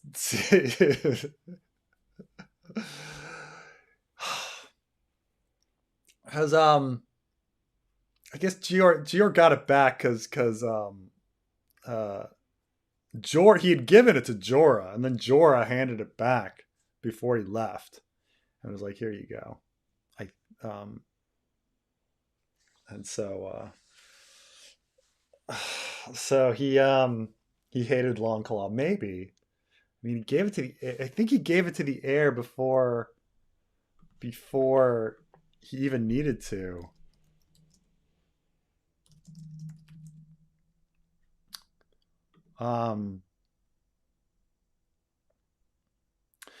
They have Longclaw 500 years. He gave the blade to his son. And then when Jeor joined the Night's Watch, he gave it to his son. But then Jorah dishonored his house. And so he left the sword behind. And then someone brought it up to Jeor. His aunt, Mage Mormont, returned the sword to Jeor. By the way, just what a like unlikely plot that is. Okay, like it just goes against everything. Like, first of all, the women of House Mormont, like, are these strong women, right, who rule even when succession says it should go to men, right? Like, and somehow Mage is just like, here you go, here's your sword back. Why wouldn't she take the sword, right? Or why wouldn't she, why would she bring it up to him at the Night's Watch where it's probably going to get lost? Why wouldn't she keep it at the house? Like, why wouldn't she think she has right to it? Like, what a ridiculous, like, convoluted way to try to give Jon a fucking Valyrian steel sword. Like, right? Like, that's just the thing, right? Well, Jon needs a Valyrian steel sword because Jon's the main character and he needs a cool sword. But, like, it's just so nonsensical. Like, he gives the son to he gives the blade to his son. It's passed down in the family. And then Mage Mormont, who has every right to take it herself or give it to one of her kids, is like, yeah, I'm going to go bring it up to the wall and give it to Jeor again. Why? Like, and then Jeor's going to give it to Jon Snow for no reason. What a absolutely dumb song. Like, completely there's just no sense to it. We need Jon to have a cool sword. How are we going to get Jon a cool sword? You know, here's what I would have done instead. Like, more sense that, like, one of the wildlings that's north of the wall had a Valyrian steel sword because he killed some lord who was, and it was like floating around north of the wall, and Jon kills that guy and takes his sword. Like, so much better. So much, like, makes so much more sense than this convoluted plot of, like, the Mormonts giving away their freaking swords. Everybody hates that sword. Man, Longclaw must suck as a sword. Like, everybody hates it. Like, Jeor just hands it away to his son. His son doesn't want it. Mage Mormont doesn't want it. Gives it back to Jeor. Jeor doesn't want it. Fucking hey, like, who wants this goddamn sword? It's like a hot potato. I don't want it. You take it. Oh, I don't want this priceless, incredible heirloom. Like, awesome. You take it. Oh, really? Give it to the bastard. Oh, have you ever read the First Law series? I imagine First Law is named after was that the first robot law, you think? I've not read it, but First Law is a fantasy series set by Joe Abercrombie. Third Age of Madness. I don't know what the First Law is then.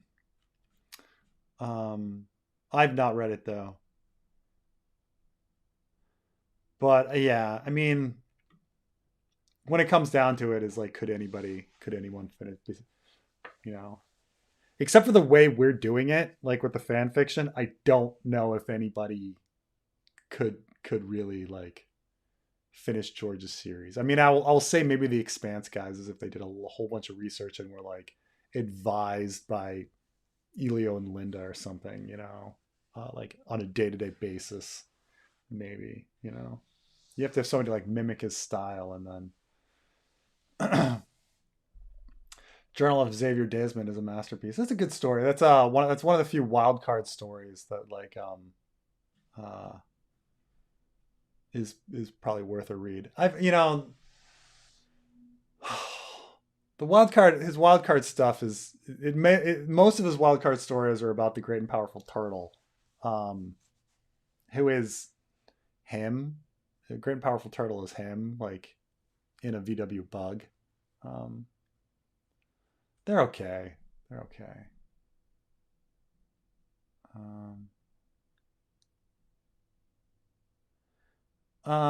If Bran sent the boar, doesn't that mean in the original timeline, Robert would have survived the hunt? The boar is what stops Ned from telling Robert about the incest. That would mean Ned doesn't die and Bran kills is repeatedly and Bran. That would mean Ned doesn't die and Bran is repeatedly killing Ned. And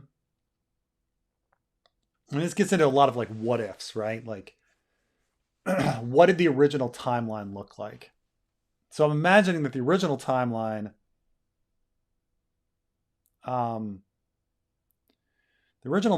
Bran goes south, definitely, because Bran was supposed to go south, and then he doesn't fall out of that, because the only reason he doesn't go south is because he falls out of the tower, and to get the tower, he's like following ravens up there to discover the incest, right? So in the original timeline, Bran is brought south, and Robert doesn't die on his hunt.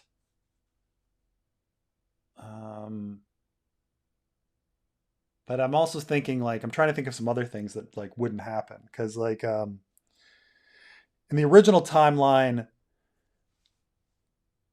the direwolf pups are probably not found, right?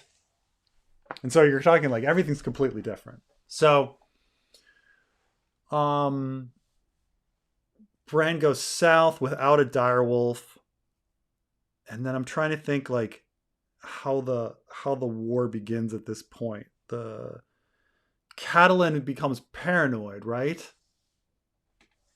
I guess she would have still gotten the letter from Lysa if Littlefinger is still doing his thing. And so would she go home? But the only reason that Bran doesn't fall from the tower, so Catelyn would not be suspecting the Lannisters of murder, of attempted murder, so she wouldn't kidnap Tyrion. So the war wouldn't be starting at that same time. There wouldn't be the brawl between Ned and Jaime in the streets. So like so Ned wouldn't be injured and all sorts of other stuff. There would be the kidnapping, the point being like the timeline is completely different. Bran is south, Ned is alive, but whatever happened in that original timeline, it didn't go well. And so,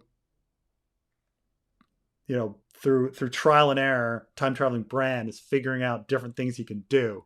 Like, well, clearly everything goes wrong if I go south. How do I not go south? Or I've discovered my special abilities much later in life. I'm like a 35-year-old man and I've just discovered my special abilities. How do I get my special abilities to come earlier so I'm more powerful, like at a certain time? Well, I can bring a direwolf south, and then I can put myself into a coma in order to like awaken my third eye earlier, in order to like try to get all these events to happen earlier, because something's happening where when Bran goes south and he gains his abilities later, that everything's screwed up. Like by the time the others come, he's not prepared or whatever, for whatever event's happening. So that would be my guess. It's hard to say because you got so many what ifs of what happened, what's the original timeline, and what happened in the original timeline. But so I've got it. Even though there's so many clues that it's Bloodraven that sends the boar, but with the one eye and him calling the boar a bastard. But if it's time traveling Bran, which logically makes more sense. It's just that war is happening later. War is happening differently. Everybody's having different roles. So, the consciousness in the eggs is the source of Daenerys's dreams.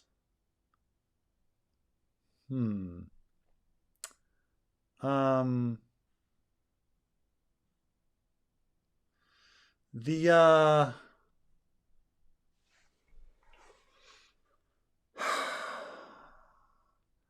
the thing is in a Game of Thrones, she like Dany hears whispering from stars, and so like and George like makes that the mask of Quaithe when she's in the Dothraki Sea at the end.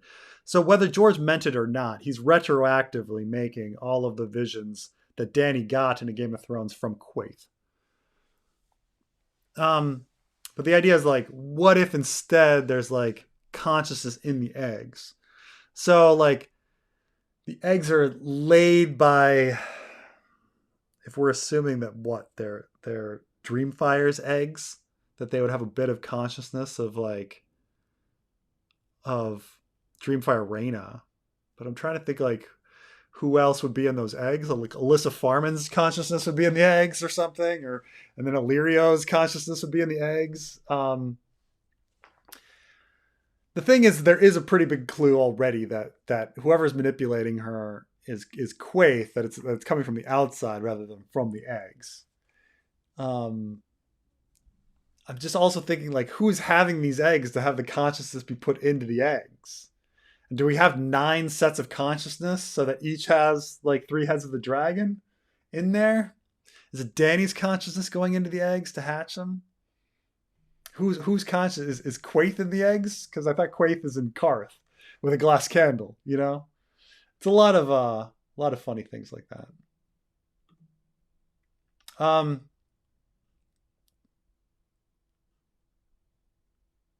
Oh. Scandinavia ready, my secret weapon. Wow, and really.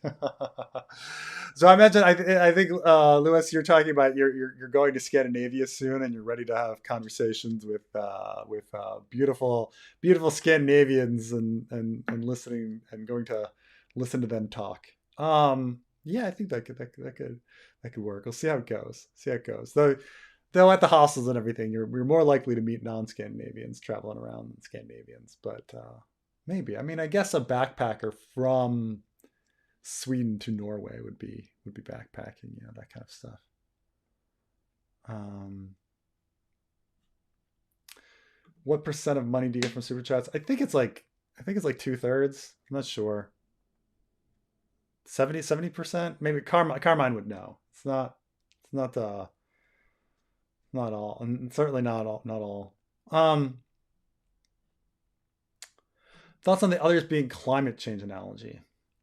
Yeah, I mean, I know that George has been asked like, what's the closest thing to the others that exists, and he kind of said like climate change.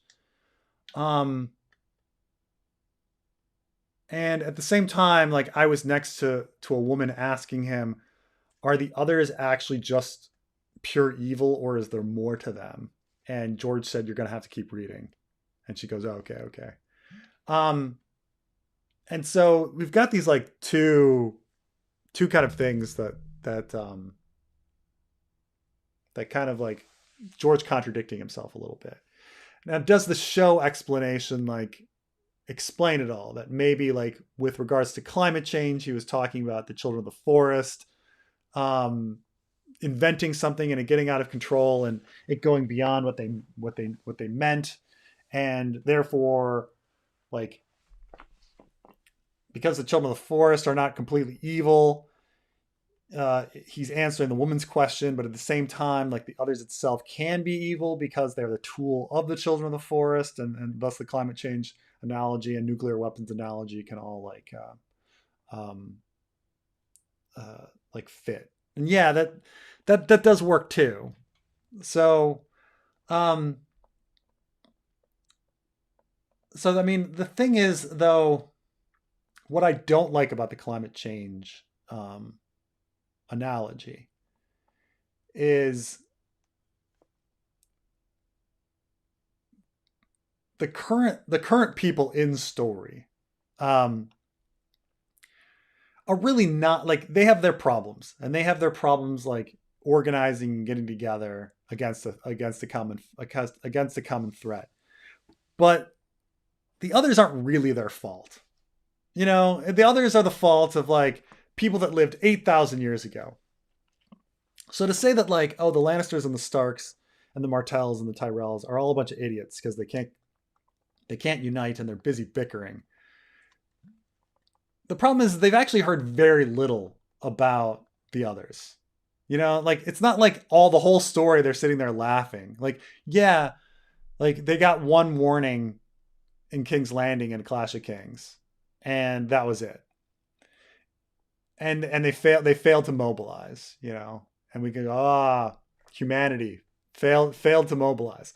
But what I don't like about it is it's totally different from climate change, because climate change is our fault. It's the current generation's fault. It's very close. Like the Industrial Revolution happened not so long ago. Like it is very clearly like in our lifetime, our fault. And we're given so many warnings, so many warnings. So like, it's sort of like to be a climate change analogy, it would be like someone in King's Landing being like, we're getting all these ravens that dead men are like killing people at Harrenhal and at Casterly Rock and at Winterfell.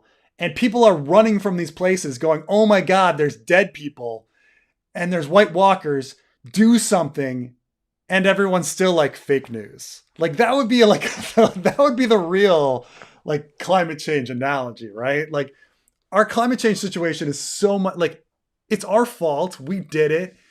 It's very clearly our fault. Like we should be doing something and we're still not doing something. Like that's the analogy. So in a sense, like I don't think George has like if the others are climate change, and maybe he meant that. it's a very poor analogy. It doesn't line up very well at all.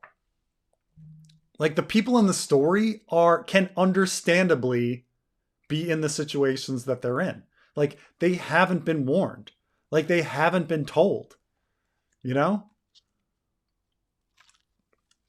We have no excuse. Like we have no excuses. Like we just choose we just like choose to believe it's, we choose to either ignore it or like accept that it's fake news and just be like, well, nothing we can do. So it might have been George's plan, but I think it's kind of failed on that front, mainly just because the real world is more ridiculous. Like look at these people. They didn't unite, and they failed in stopping the White Walkers and the others and the dead. Well, to be fair, they had other things to focus on. Like, to be fair, dragon eggs are the head storage, like werewood's the undying. Yeah, I get you. I get it. It's just I don't know who's like what impressive consciousness is going to be contained in there. Like whose consciousness, like with the werewood net, we've got this impressive network of all of the children of the forest and all of these people that have died, plus Bloodraven, and perhaps like Maester Luwin, who got killed in front of a werewood, the brave companions who got killed in front of a werewood. We've got, we have there's an impressive like knowledge base of like thousands, if not millions, of souls that are in this werewood net. Not to mention time traveling Bran. With the dragon eggs, who are the impressive individuals who could be like networked inside them? Like I get it, like they could all be in there. They are like the godhead. They are the dragon head, but like Dreamfire Rhaena, Alyssa Farman, Illyrio, the wine cellar, Miri Mas Dor. Like it's not an impressive crew of minds that could be in there. Unless somebody adds like something later. Like actually these dragon eggs were part of this like council of,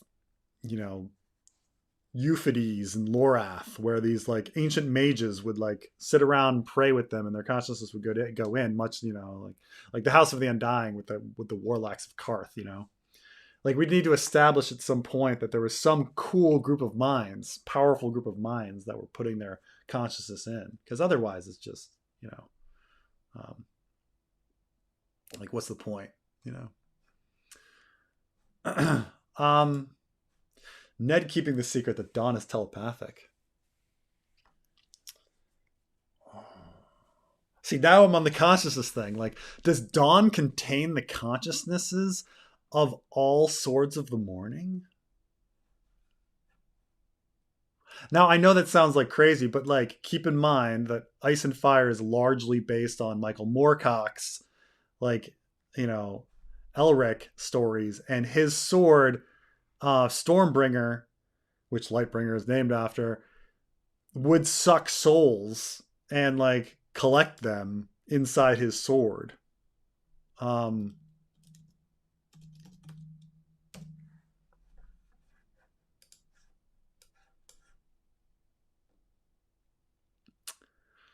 to think if like the consciousness and souls that Stormbringer ever takes on like become interesting at all.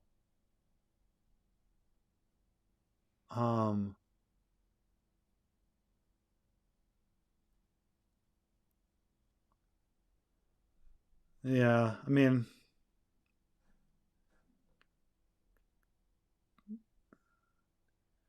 just the life forces are brought into the sword, but nonetheless, like even and with the sword of the morning, like, do we have impressive consciousnesses that are in it? And it's like, well, we got Arthur Dane. He has some stories to tell, but I don't know if anybody else's consciousness is that important, or if we had a long history of like the sword being carried by powerful telepaths and wizards that could do crazy stuff, like maybe it'd be more interesting. Um,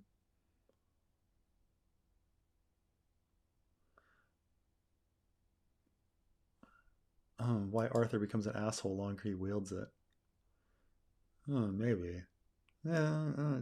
Dawn is telepathically evil, alive with light, requires super special Danes to wield it, and they keep it locked down.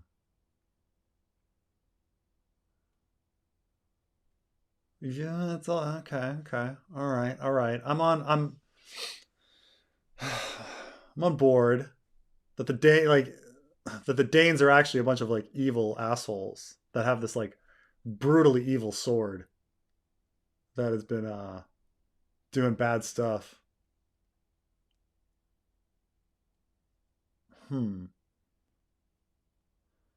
Then again, Darkstar calls it a great sword. Like he's like, that sword's great. You'd think Darkstar would be like, that sword. Like Darkstar clearly thought Arthur Dayne was the dick and that the sword was cool. You know, he was down with the sword. He just thought Arthur Dayne was an absolute dick. So I mean, I think it's a very cool idea that Dawn is the crappy thing, and that um, the only problem is that Darkstar is like, no, that sword's cool. Arthur Dayne was the dick. Um, what are some of the characters you'd most likely to see in an eventual Game of Thrones remake? I'm referring to book characters that were excluded from Game of Thrones. Um, I mean, so in like 30, 40 years, uh, the would we have? Um, I mean, I suppose I'd like to see the Brave Companions. I suppose I'd like to see Quentin and Arion Martell and like a real Doran. And I think those are cool characters. I would like to see like essentially all the characters that we didn't see. Like, man, love to see Victorian and Aaron like doing like really cool things on screen, having all that focus. Um, uh, who else was trying to think like actually exploring Quaithe? Wouldn't that be incredible to like find out what Quaithe was actually doing this whole time? I think Arion Martell and Aaron are some really great characters. I think John Connington, man, what a great character John Connington would have been. That's too bad that we never got John Connington. Because he's just such a sad, intense, wonderful character, John Con. Hmm. Yeah. Gilbert Farwind would have loved to have the Gilbert there. Um, a real Dagmar Cleftjaw, like a proper Dagmar Cleftjaw, would have been great. What's horrible is when they take like a really great character and then they just like throw him on a name of somebody that's a nobody, right? So like Dagmar Cleftjaw is an incredible character, and then he's just thrown on somebody else that has no relationship to him. The same way, I mean, Harry Strickland. Harry Strickland is not an incredible character; he's a fine character, but it's just like the Harry Strickland of the show has no relation to the Harry Strickland of the books. The Doran Martell of the show has no relations to the Doran Martell of the books. Even the Hizdar Zolorak has no relations, and Quaithe has no relations to the one. You know, their counterparts are so different. I'd even say Mance Rayder is so different. Um, I mean, it's not that there isn't some strength to Mance Rayder Mance Rayder show character, but he's an utterly different character from book Mance Rayder, in just in every respect. Like what the, Um, so I mean, it's like, I would have liked to see all of these guys. Oh, they would have been great. Because one thing is like, one thing I guess the show kind of missed is that like, even though A Song of Ice and Fire is super dark, and the books are very dark, if not even crueler than the show, you know, but there's still just such richness and funness with the diversity and like the characters being loud and there was a dour dullness to the show. Long pauses of people having no conversations because they had nothing to say, rather than like these lively characters. So it's like A Song of Ice and Fire is a dark world, but the characters are so lively. Like Jenna Lannister. Oh, Gemma Lannister. Like, what an incredible character, Like, why couldn't she be in the show? Wouldn't she have been great? Nah, she's gone. She's gone. Oh, well.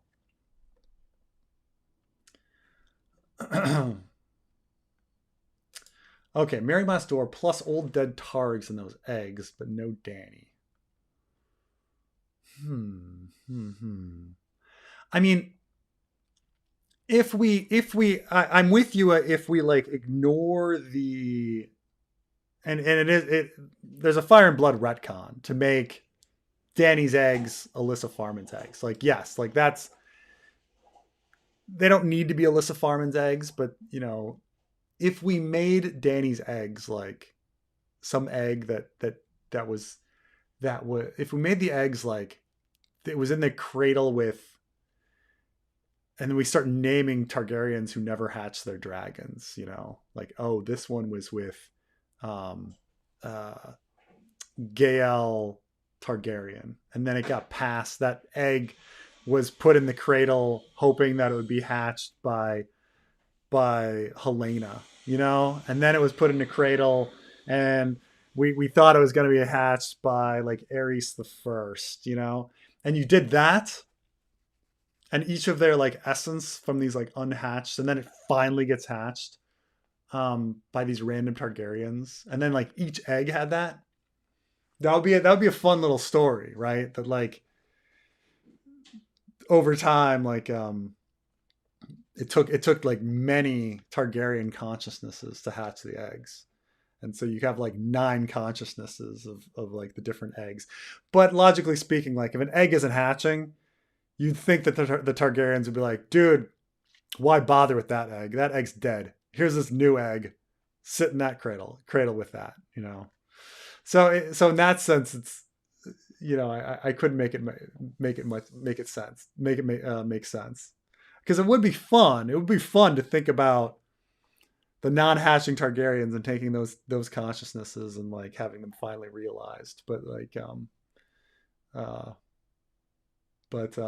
why are they hanging out with these dead eggs?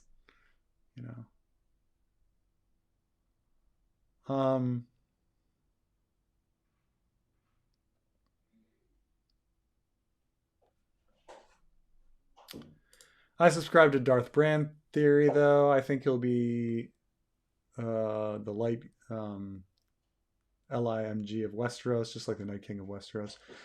I mean, I think there's definitely like an evilness to time traveling Bran, and I think like present Bran. I think there's going to be. I mean, I guess this is very like whatever Flash, right? With his Flashpoint storylines, but like that present Bran is going to somehow reject time traveling Bran's like ideas, or something. I think there might be something. I mean, there's some darkness to time traveling Bran if he's the one that did that to Hodor. And he's the one that's actually like killing his own family in order to make the events happen. So this is, I'm spoiling the Bran chapter, but this is like something that comes up when they start talking to Bloodraven. And like, because Bloodraven is a kinslayer, but he's a kinslayer for the greater good, right? He's killing his family for the greater good of what he thinks the greater good is. Whether you believe that's something simple, like Daeron is the true king, or if you're a little more conspiracy minded like me and you believe that like Daemon Blackfire had dragon hatching blood and Bloodraven was not a fan of that and wanted to keep the dragon hatching blood off the throne. And even though he loved Daemon, he did all that to like stop his line from like taking the throne, then I would, but Bloodraven is a kinslayer for the greater good. Is time traveling Bran a kinslayer for the greater good? Because he's manipulating these events. He has to kill his own dad and his own mom and all these people and Jon and everybody in order to do it. Rhaegar is a George R. R. Martin self-insert. Rhaegar equals George. Yeah, probably. Trying to think if Rhaegar was ever a name used outside of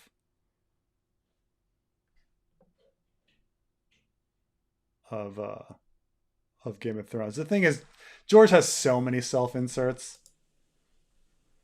I mean, Sam is obviously a George self-insert. Quentin is a George self-insert. Craster is a George self-insert. Like, he loves inserting himself.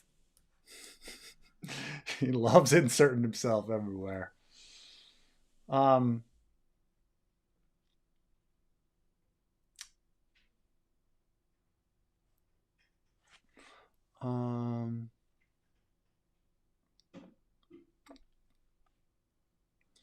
the entire story is John Wank. Hopefully not. Hopefully not. What if Longclaw was Blackfire? I mean, the problem is that Longclaw has been in the family for 500 years, so it can't be like it would have literally been in the same place.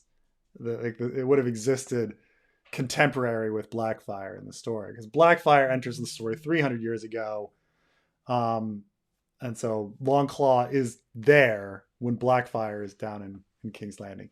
I mean, it would have to be something like you'd either have the Mormonts lying, or the Mormonts like go treat with the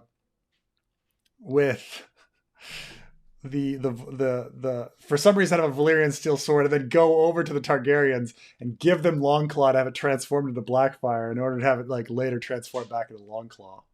So I just that's a harder one. It's a harder one.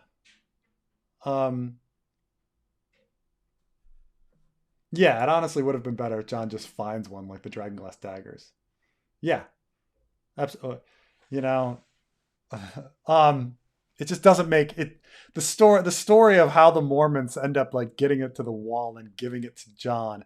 It's almost as, a lot of people laughed at the scene in Game of Thrones where Jon's like, this sword belongs to you, and then Jeor Mormont's like, no, like you should keep it. And a lot of people laughed at that scene. Like, why would anyone do that? Like, why would anyone like your family heirloom sword? Like, why would you not take it back? Like, what? Like, the only thing left of like your father and your house and your family. Oh, right, because actually in book, like the Mormons are just as idiotic. Like, so to defend D&D, like Jorah north of the wall in that episode is just as idiotic as his kin. He is straight up Mormon at that point. Oh, dark.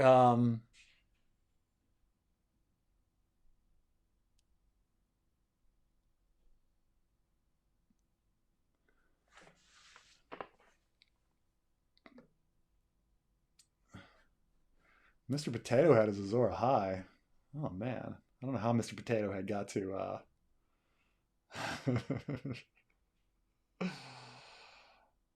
got to Westeros.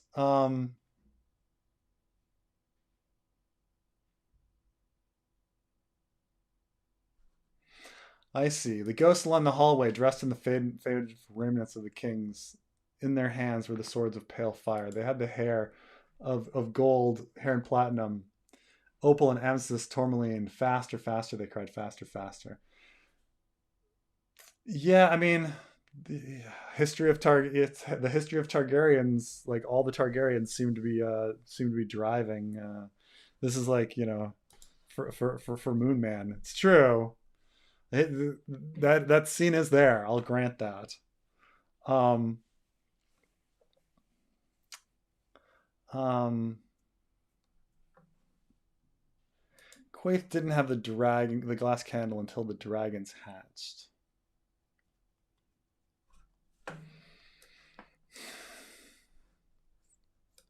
This is an interesting. Is this a goof from George? Because this is what I'm talking about. Okay, so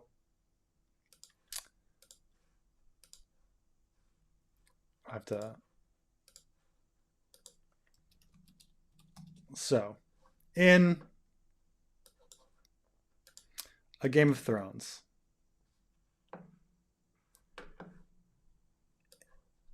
in a Game of Thrones, when we get to Dany being when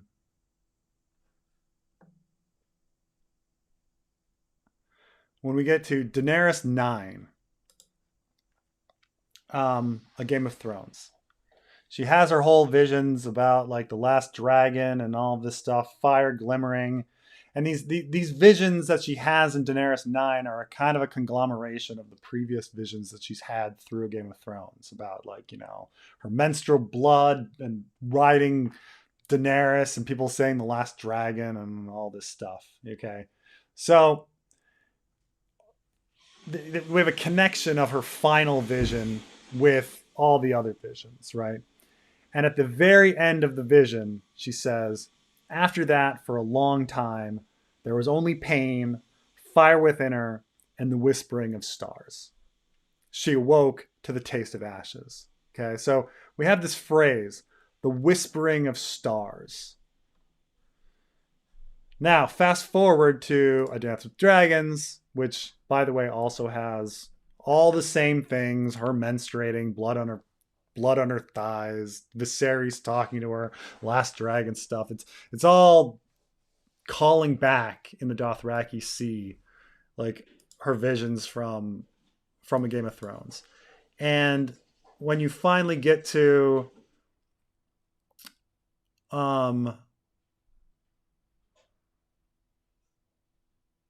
the grass is whispering to her, and I'm trying to think. It's a Here we go. She was Daenerys 10, A Dance with Dragons. She dreamed, all her cares fell away from her, all of her pain as well. She seemed to float upward into the sky. She was flying once again, spinning, laughing, dancing, as the stars wheeled around her and whispered secrets in her ear. To go north, you must journey south. To reach the west, you must go east. To go forward, you must go back. To touch the light, you must pass beneath the shadow. Quaithe, Dany called out. Where are you, Quaithe? So, remember who you are. The stars whispered in a woman's voice. The dragon knows, do you? Okay, so this is also clearly a parallel to frickin' Bran, right? So, in the same sense that Bran is getting visited by this three-eyed crow, Dany is getting whispered to by stars. We have the stars whispering in A Game of Thrones. We have the stars whispering in A Dance with Dragons, and she sits there and goes, "Quaithe, is it you?" Now, that all said, Daenerys could be wrong. She's the one that says Quaithe. Bran thinks the three-eyed crow is Bloodraven. Could be that the whispering of stars is frickin' time-traveling Bran or somebody else the whole frickin' time. Okay, that it's not actually Quaithe, and that she's faking that connection. But nonetheless, we are certainly supposed to. We are led to believe by George that as far as the end of A Dance with Dragons, that the person sending her visions the whole time was Quaithe. Just like, I suppose, we're led to believe that it's supposed to be Bloodraven is the one that's sending all the visions to Bran, that we get some hints that maybe it's somebody else. So, I suppose, Moon Man, if we're talking like we're trying to create a parallel structure, that there's another character that is secretly sending Dany her visions, and it's not Quaithe, and that she's been deluded into believing it's Quaithe, in the same sense that Bran is deluded into thinking that that Bloodraven has been sending visions when it's really time traveling Bran. Now, you'd have to be somebody as powerful as time traveling Bran though, and then we're dealing with like 2 time travelers or something, and man, that'd be crazy. That'd be crazy. But also like Quaithe is like a physical being and stuff like that. So I don't know. I don't know. It's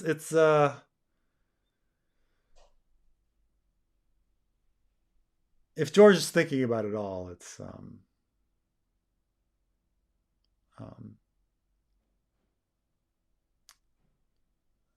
George. I mean, it's my mind can barely wrap my head around all this like time travel and plot threads. I don't think a 75-year-old man can wrap himself around this. um have you ever read Elric of Melnibone? It gives some clues, I think, to the future of the Night's Watch and the story of the Targaryen story. I have read a few. It's it's a harder read. It's not as pleasant as Ice and Fire. Um, but I did kind of get all of the parallels with Bloodraven and Bittersteel, and it being kind of the same story with Shira Seastar and like his rivalry. Um, uh, but I haven't read all of them, so I do wonder like what clues about the future of the Night's Watch you're thinking about. But I read I'd ordered a bunch of them and I'd read like 2 of them, but they were they're harder reads. They're harder reads. Um,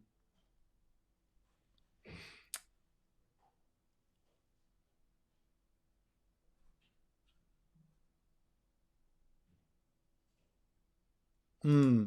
I don't think the climate change stuff was that deep. I just think it was an easy normie response to the question that George can use. That's not a lie per se. Doesn't give anything away really. I think that's a very good. I think that's probably right. I mean, people put a lot of. I think people put too much emphasis on So Spake Martin and like stuff he randomly says at cons when he's like on stage. Like knowing myself, like here in this stream and like what I talk about off the top of my head, and then like what you think about um, when you're actually sitting down writing, like completely 2 different things, you know. So I think you're right that George just kind of gave an answer, and that could fit. Why not? You know, a lot. That's the thing is like when it's literature, like lots of things fit, right? Lots of things like can be that. Um, uh,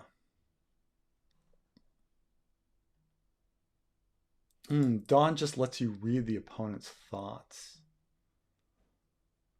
Huh.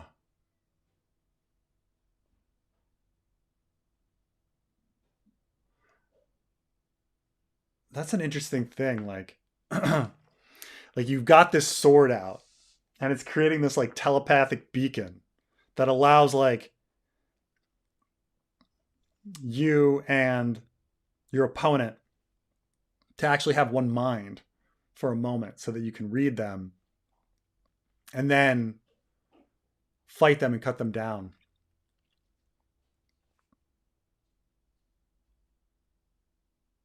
That's a fucking cool idea, by the way. Like and it's totally George. I don't think George like thought about it, but at the same time, it might be something interesting for the fanfic.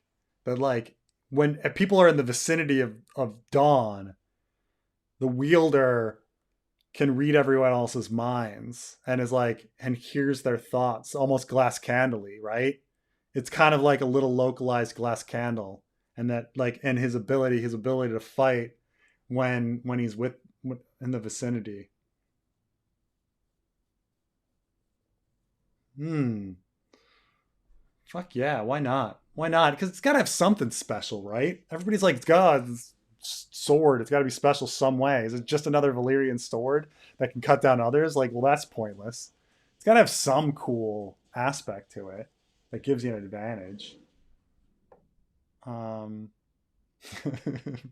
Preston's ability to just run with wild theories is something to behold.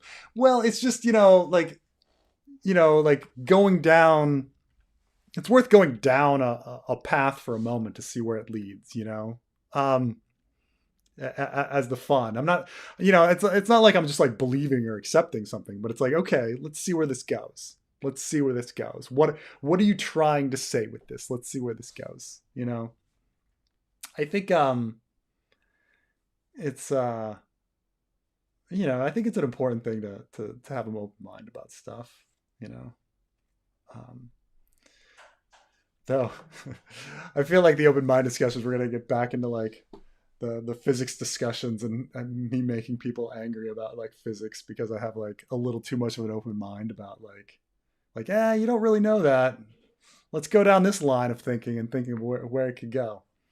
Aegon the Fifth is egg, different egg. He's in the egg. Aegon is in the egg. How about all the people that died at Summerhall are in the eggs? They're in the eggs. They all got burned up and they went into the eggs. And then those eggs like got passed to Dany. Like those 3 eggs are in there. And then they got passed to Dany. They weren't destroyed in the fire. And then she got them. And they've got the whole crew. Egg and Dunk are in the eggs.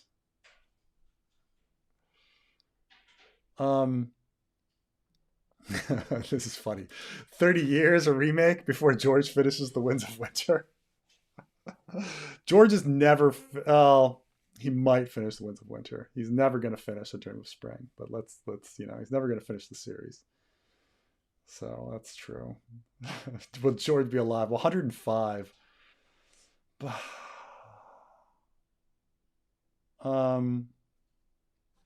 Yeah, Missandei isn't even in the same age group. I think with Missandei, they were like, these kids are growing up. We can't just cast another kid who's going to grow up. It's a real problem. I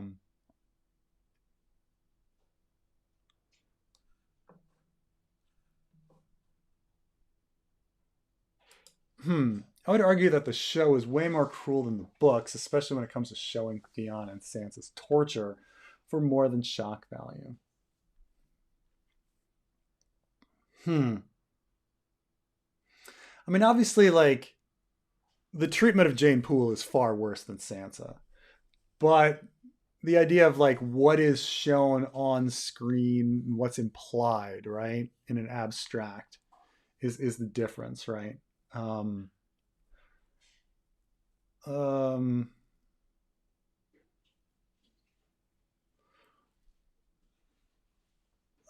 I suppose.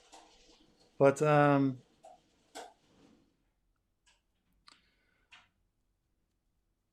mean, I suppose like Frey Pies is in the show, and that's pretty cruel. And Arya's like butchering of Meryn Trant is pretty over the top. Like, what the hell was that? Um, and stuff like that. I guess there's a few like conceptual things about like children dying and the youth of people and people, stuff like that. I mean, you're right. There's definitely more gore. There's definitely more gore, like straight up.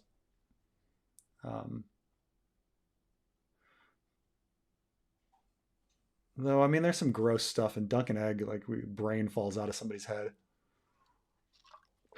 Yeah, I guess in different ways. I mean, I see what you're saying.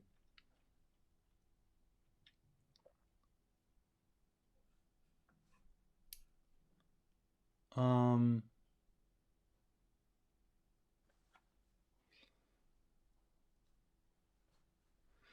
what's your opinion on King's Blood? I think King's Blood is magic feather. Like, I think if somebody needs King's Blood, it's because they believe King's Blood does something. Like, where power resides where people think it resides.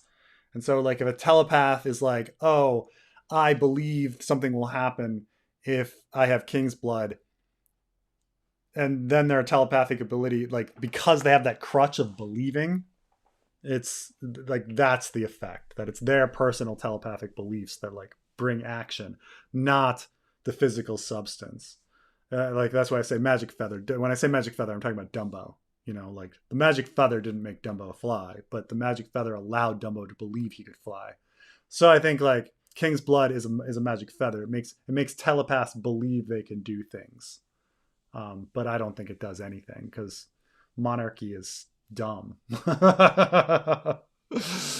Now, I think that maybe there's a genetic component to like Targaryen and like warging, but um, you know, so I think there's like a genetic aspect in that sense, but like that's not really, it's not exactly King's blood, but there's definitely genetic aspect to telepathy.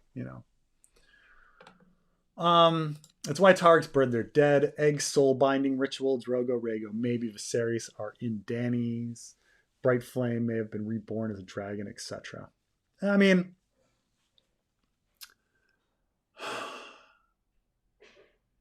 it's possible, but we're also taking the reverse, right? That let's go to the reverse route, which is that burning is purposely done so that there is no continuation of them, that they're annihilated, that the reason that the wildlings burn their dead is so that they don't rise as whites, and that they don't get sucked into the werewood net, that their souls are free. You can take it the other way too, that the burning is not a binding. The burning is eliminating them so that they can't be bound. So you can go both ways with it. That the reason that they're burning is because they don't want their souls taken. And then there's aspects of like encasing things so that souls aren't taken. So like Starks encasing their bodies in tombs so that so that they don't go into the werewoods, or Bittersteel's skull being encased in gold so that his soul is not taken into anything. So you can go both ways with it. I mean, I can see what you're saying, but yeah.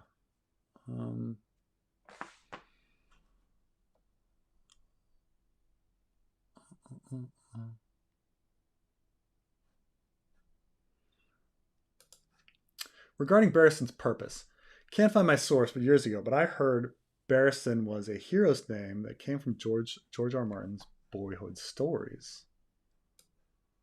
Should Selmy be the next to Han, a godly fighter as a toy for a brainy George R. Martin insert to play knight or Bran warrior? He's Sam's Hodor. Either would guide Dany north. Selmy, a point of view mistaking control for senility faith. Sam acting as the Faith of the Seven warrior preaching Randall's crap. I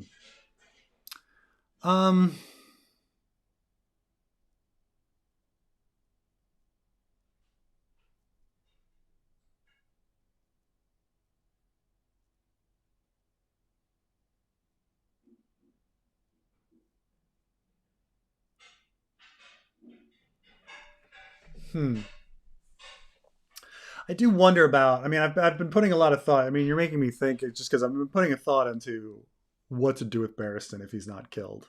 And the bigger idea I had is that he's brought in into Victarion's band. Like what happens, and then you've got like the incredible odd couple kind of situation of like Barristan with Victarion, and how he would handle that kind of situation. You know, Victarion convinces Barristan like, I need to conquer Westeros for Daenerys's arrival, and like whether Barristan would go along with that, because he went along with Aerys, and he never really had redemption from that, like realizing that like Aerys was a monster, and like instead he did Aerys's bidding. He never was able to overcome like being just a follower. And in a sense, like Barristan has become his own man. I mean, he got tricked by Skaha's bad, right? But he feels like he's in his element. He feels like he's overcome that. I maybe it's having Barristan with Victarion would be certainly a weird, more interesting story. I don't know, like Barristan, if Barristan were to stick around and go with Dany. The problem is, one, it's crowded because you've got Tyrion there as an advisor already, with 2 points of views, and so it's like, would Barristan have his redemption of like trying to kill Dany in the end or something, trying to stop the Mad Queen, but then we have to make Dany the Mad Queen and stuff like that. So I mean, it's definitely things to think about. Like, would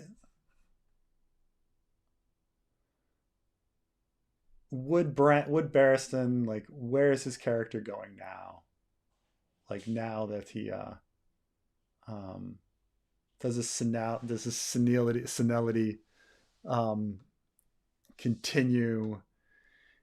Does he continue to think that like his redemption is war, which he stupidly thinks at the beginning of the Winds of Winter and things like that.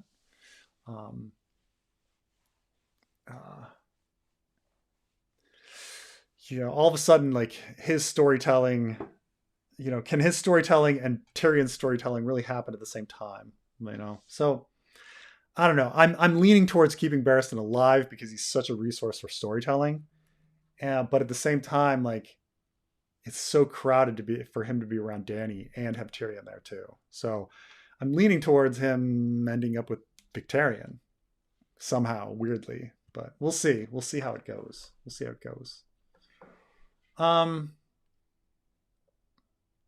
When I hear A Song of Ice and Fire theories, my question is always, how does this make it a good story? One that I flip-flop on is Viserys II being an imposter and really House Targaryen continues through the female line. Yeah, I mean, I consider it too, like what makes a good story. For instance, like Cersei actually being the one who like tried to poison Tyrion and accidentally killing Joffrey is like more brutal and it's like a much better story. But I don't know if it really happened, like it requires a level of like Tyler Durden, Cersei not knowing her own like life that's just not like there, because she literally thinks in A Feast for Crows that Tyrion killed Joffrey, and not her. So I go back and forth on it because George definitely does stuff that I just don't think is a very good, like I wouldn't think is a good story. Like I say, like having Arya wander around the Riverlands for 2 books, I wouldn't have thought it would be a very good story. Like how like she's just stalling and not getting to her like her real story, which begins in A Feast for Crows.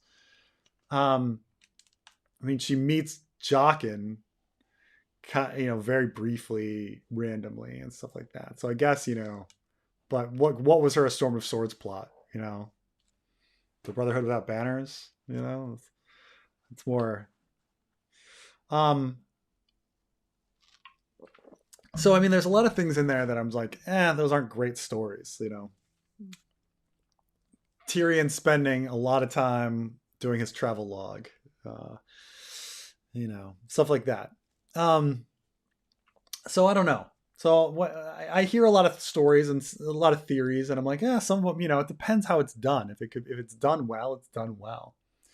I can't like hear an event and be like, well, that makes a good story. Like, because if somebody told me like Jon's coming back from the dead, my first initial thought is just roll my eyes, be like, oh my God, that's just so trite. Like, oh, like really, But other people are like, no, somehow George would make it work, Or even when Game of Thrones ended and Dany was evil, people were like, oh my God, that's a horrible story. But at the same time, it's kind of been a fan theory for a while. So people are like, no, George could make it work. And so I am kind of the belief that you can make anything work. You can make anything a good story with good writing. So yeah, I mean, I've thought about the Viserys being an imposter too, but the problem is that Aegon the Third recognizes him, but at the same time, George made Theon not recognize his sister, so he could have the same lack of logic, of like a sibling not recognizing another sibling. Um, so I don't know. It's that House Targaryen continues through the female line. I mean, I think it's the specialness continues through the female line, and it ended up with the Blackfires is really or dragon seeds or whatever that's more interesting. Um,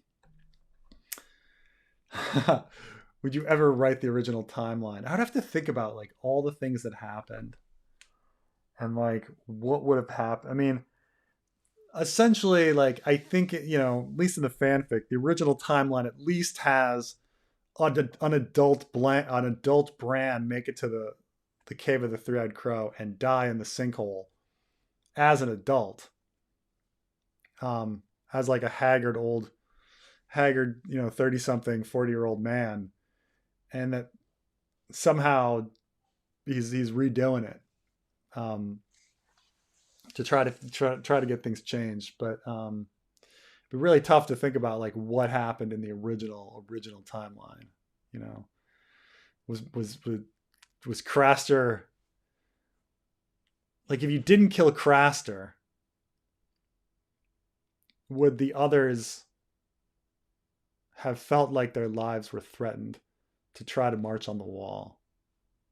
Because then you kind of realize like, oh crap, like you're initiating the war soon, which is kind of a nice little parallel to Varys and Illyrio talking about when to start war. They're like, oh, you got to slow down events. No, you got to speed up events. War is coming, but the Khal won't bestir himself. Like when are we going to? They want the conflict, but he wanted the conflict too soon, and so there's this like idea of like starting the conflict.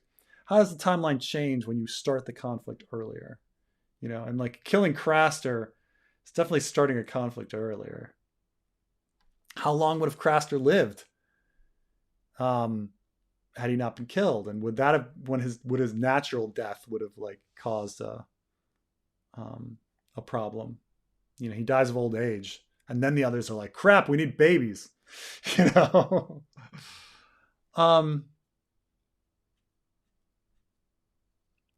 Unlit candles let you send vague dreams. Candles being unlocked. Astral projection.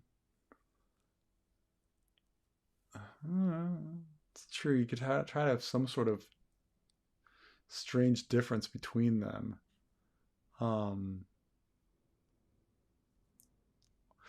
Or different. Oh yeah, I forgot to.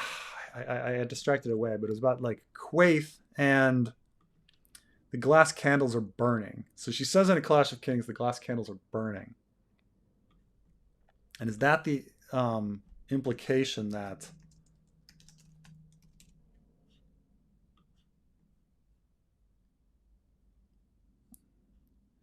it is said the glass candles are burning in the house of Urathon Nightwalker that have not burned in 100 years. Ghost grass grows in the gardens of Gahan. A phantom tortoise has been seen carrying messages between the windowless houses on Warlock's Way. And all the rats in the city are chewing off their own tails. The wife of Mathos, Malarawen, who once mocked a warlord's drab moth-eaten robe, has gone mad and will wear no clothes at all. Even fresh-washed silks make her feel as though 1,000 insects are crawling on her skin. Blind Sebastian, the eater of eyes, can be seen again, or so his slaves do swear. A man must wonder. These are strange times in Qarth, and strange times are bad for trade.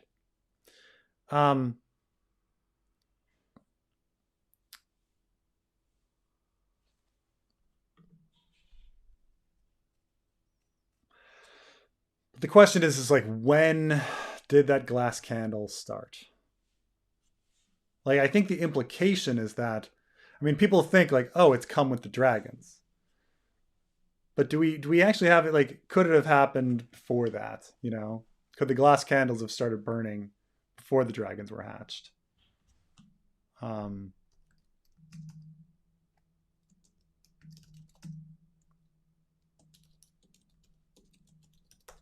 I think people naturally think like, oh, the dragons were awake and the comet came, the world changed. But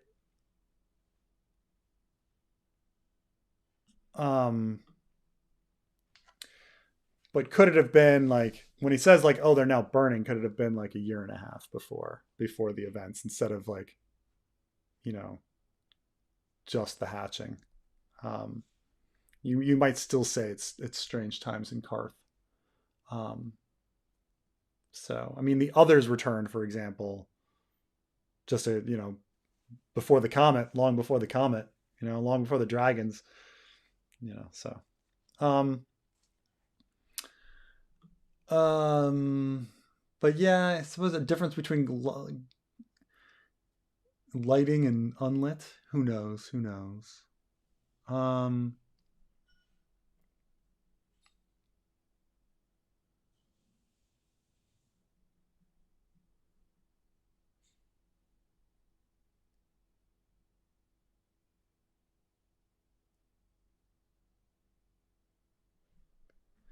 let's see here. Has Preston discussed Oppenheimer? What a movie. I have not seen it. It's hard. It's very, very difficult to see a movie in the theater when you have young kids, because you're like, oh, am I gonna get a sitter for us to go see this movie? Um, that's that's a big pain. That's a big pain. Um, I was able to see Guardians of the Galaxy only because it was a holiday in America, so my wife had off, and it was a not a holiday in Taiwan. So, thank you, Guerrero Art.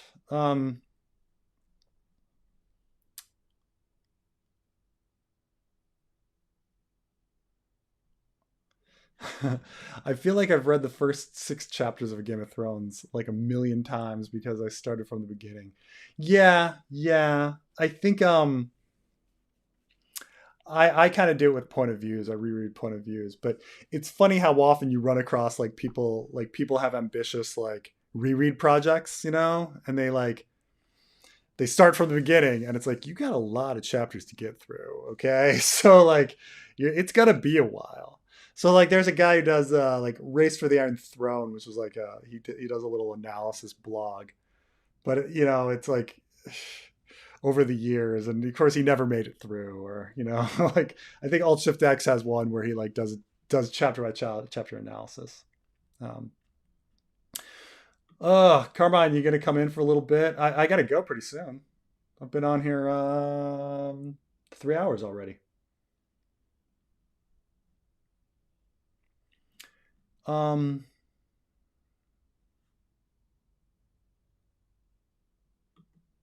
Is it a plot hole that Arya and Sandor's timeline post Red Wedding up to Stoneheart's resurrection is 3 days to fit that?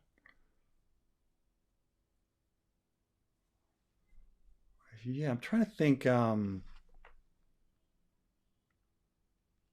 a really good point. Let me think about like, what is it? Arya 6, A Storm of Swords or something.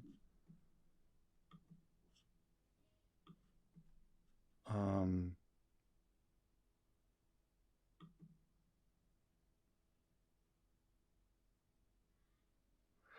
because Arya attends the Red Wedding in.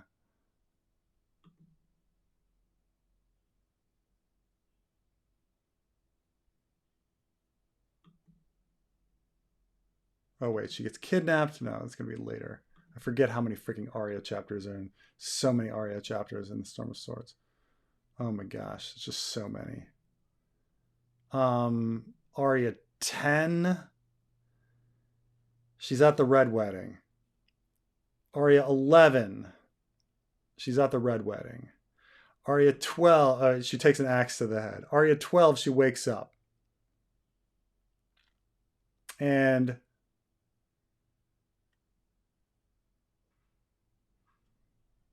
it's Arya 12 when she yeah, okay. So she gets the axe to the head in Arya 11, and then she then wakes up. She um and then Arya 12 she like wakes up, and that's where she is going to have the resurrection. I don't know if it's like too much of a I don't know if it's too much of a I thought that was Carmen. That was my sister trying to call me. Um yeah, I don't know. I have to look at this timeline here. See, now you've got me on like being dead 3 days. It's a lot of brain damage, I have to say, for Lady Stoneheart. Um,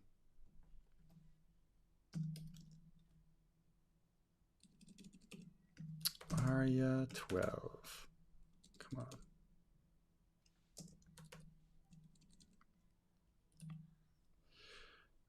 on. I'm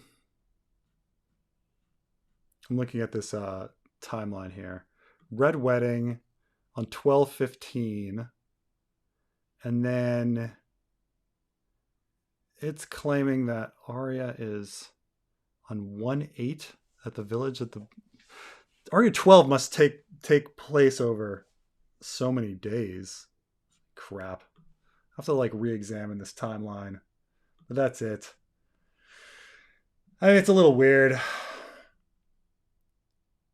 But they got to be fairly far. Unless she can work through time. um I just feel bad doing it. Yeah, I'm about to go pretty soon though. So Karma and um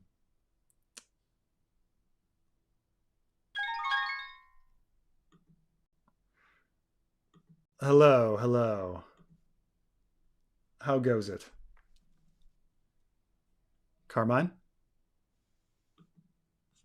Can you hear me? Yeah, there you are. Wasn't gonna jump in because I just wanted, like, every now and then I think you should have the whole floor to yourself. Yeah, yeah. Well, I'm only going to be on for another like 10 minutes, and then I'm out of By the here. way, you were so wrong. I didn't pirate Barbie. I went to the theaters to watch Barbie. I did You wa- pirate Oppenheimer though. I'm not sitting for 3 hours of that shit. You crazy? By the way, I am not on my professional mic, so I do apologize to everyone. We should be doing a pod. You want to do a podcast tomorrow if I can set my shit up? Because Sure, sure. I'm on my payphone slash headset mic. I have to get. I don't know if you can hear the echo. I don't know if the audience can hear the echo on my end, but I have to get like large acoustic panels and put them all over my new room because it is fucking echoey in here. Yeah, It yeah. is a bitch. It is echoey. So, by the way, I'm so glad. How did my audio come out in your George R. R. Martin Twitter video? I thought it came out Fine. great. I thought it came out great. Yeah. I was super worried that I was gonna ruin your video because I wasn't like, I wasn't in my old room, but no, that was a good video. I like that. Yeah, yeah. Yeah. It was funny. The I got into a little discussion about because every time we talk, like people talk like get on the complaining about George, like the discussion of like what does George owe us always like comes up, you know, and my position on it is always George owes us nothing, and we owe nothing to George. Like that's my position. Like, yeah, George doesn't have to write any books, and people do not have to stop complaining. Like, if people want to complain, they can complain. If George doesn't want to write a book, he doesn't want to write a book. But like, I'm not for telling either party that you must do something. But it always comes up like in discussing the issue, like the you'll hear it like George R. R. Martin is not your bitch argument. Um, yeah, What's your take? Do you think George has any obligation to write a book, and do you think like should people stop complaining? Already I'm on, and you want me to have a spicy take that's going to get me criticized. I knew you would do this. I knew you would Oh, put me in this position. I think, first off, on some level, yes, he does kind of owe us something. I know people are going to go, no, he doesn't owe us anything. Sure. Um, Someone in your comment section in the last video you did, though the George Twitter one, made a fucking phenomenal point. yeah. Imagine if Tolkien stopped after Two Towers and then wrote some bullshit Hobbit poetry book and never finished like the series with Return of the King. His Yeah. legacy would be tarnished and destroyed and just a joke. That's kind of what's happening to George R. R. Martin now. On some Mm, level, he kind of owes it to himself to finish his magnum opus, and on some other level, he kind of owes it to us because we, the fans, we're the ones who propped him up so he can order a Big Mac every day. If it yeah. wasn't for us, he wouldn't be able to do all this stuff that he could do because we support him. Yeah.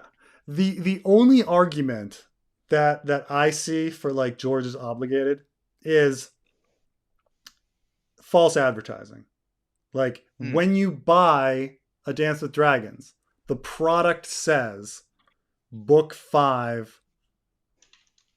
I guess it doesn't necessarily say book of 5 of 7, but it says book 5, right?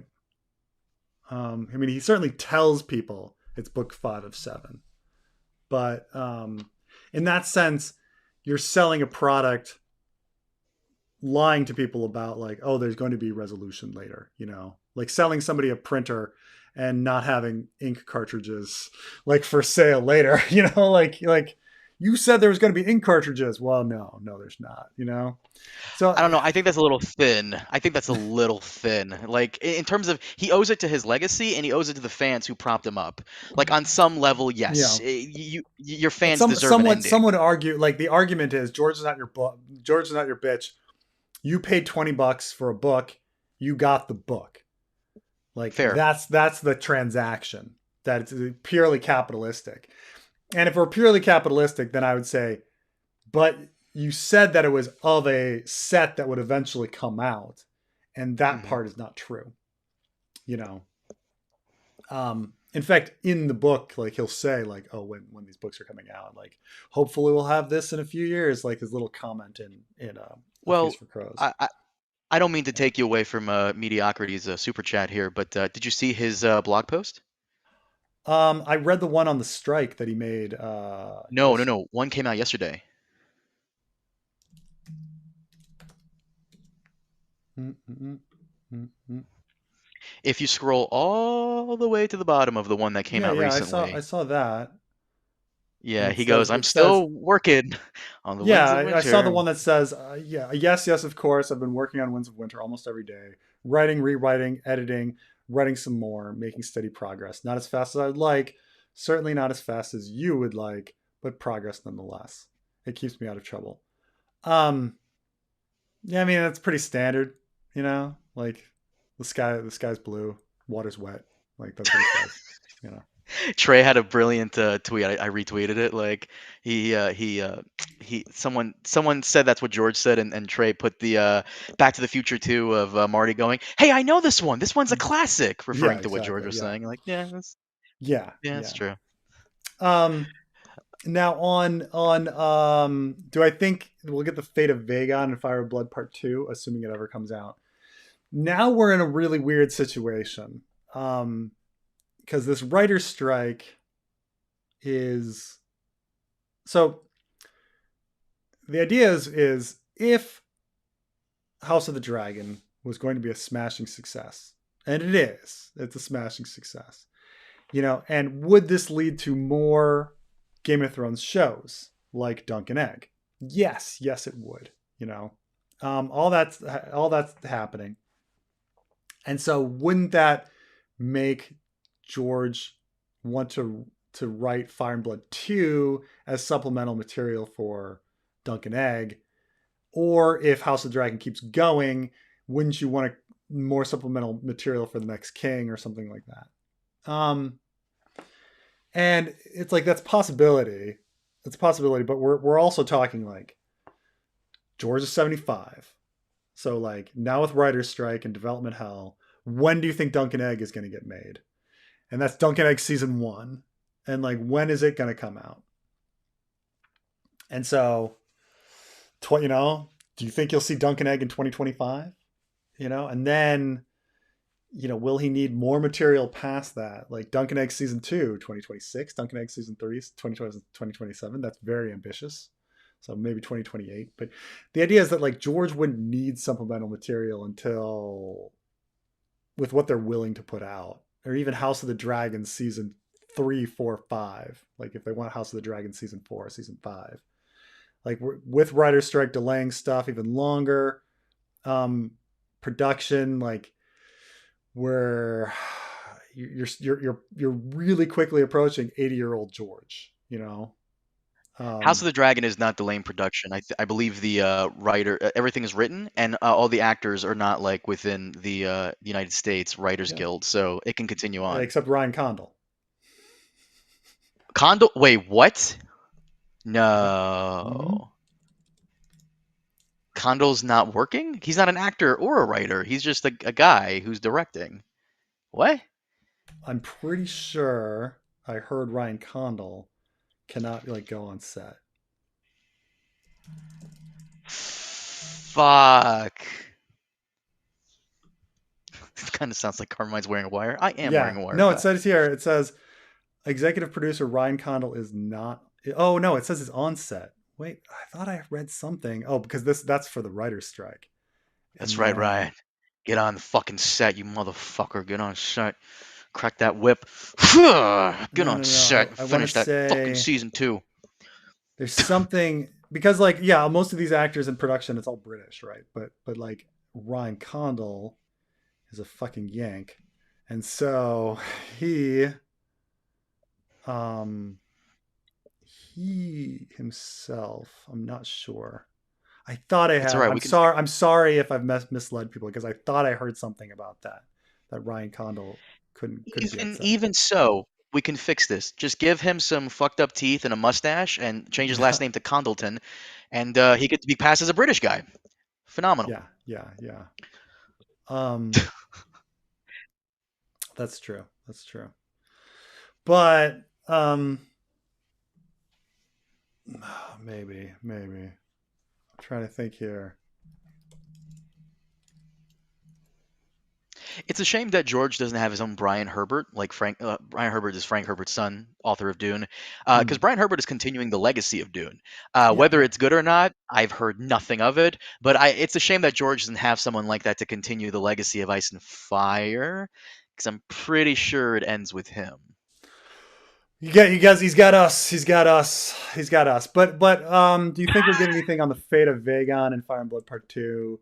I mean, I suppose if George is looking for stuff to fill in, because like, man, like Fire and Blood Part 1 is just so half-assed that and he's just like looking for stuff to shove in there. I the more I read Fire and Blood, the more I like pick it apart. And people know, like people have been watching like my uh over analyzing series, and that was for supposedly his best parts, like the parts he spent the most time on, the Rogue Prince and Princess and the Queen. There's still so much half-assed stuff in there, and so maybe we'll get something on Vagon. But I mean, I imagine he just dies of old age, and but if George is Is looking Vagon the for, Targaryen kid? Is he the one that becomes Archmaester? yeah, and it was like his idea Because for there's so many cons and it was his idea for ons and the he retconned it to make it his idea for this for the Great Council and stuff like that.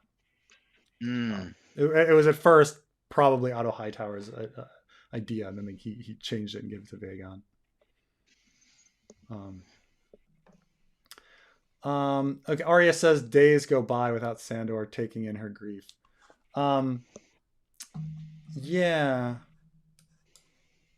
this is about how many days was Catelyn dead before like she gets resurrected in the Arya chapter, and then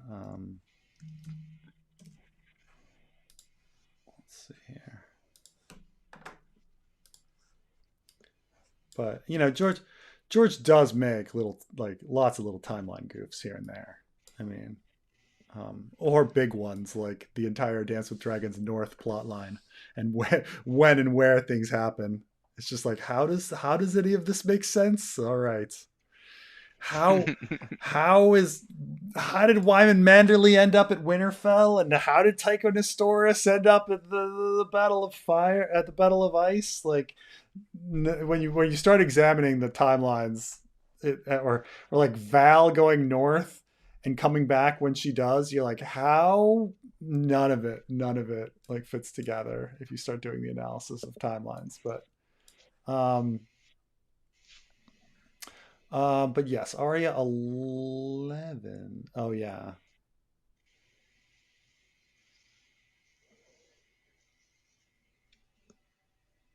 Um,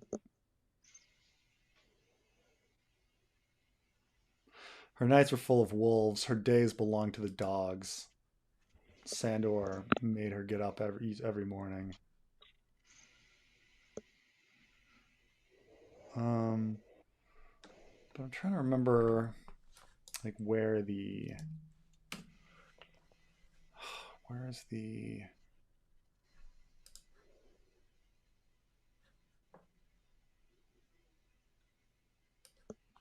is that the first the thing is oh I guess wait because so I guess she has been.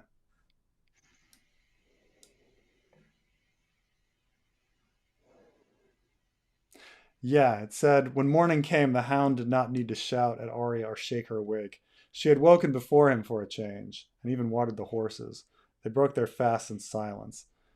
The thing about your mother, she had woken before him for a change. I mean, that right there is like a routine had to have been established, and then her to wake up early had to have been disrupting that routine.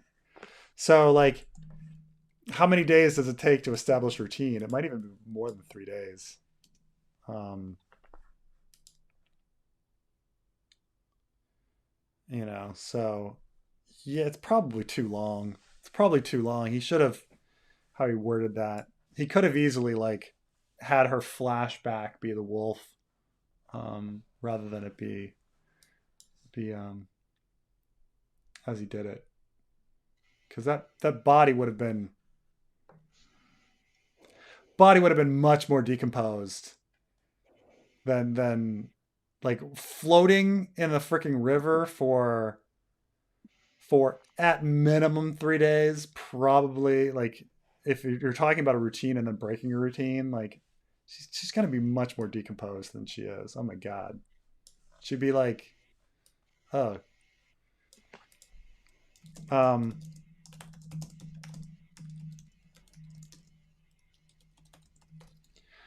let's Google. Oh, by 3 days, internal organs have completely decomposed. The body will begin bloating from gases produced and should be double the size and greenish in color. And that's like if you're not in the river.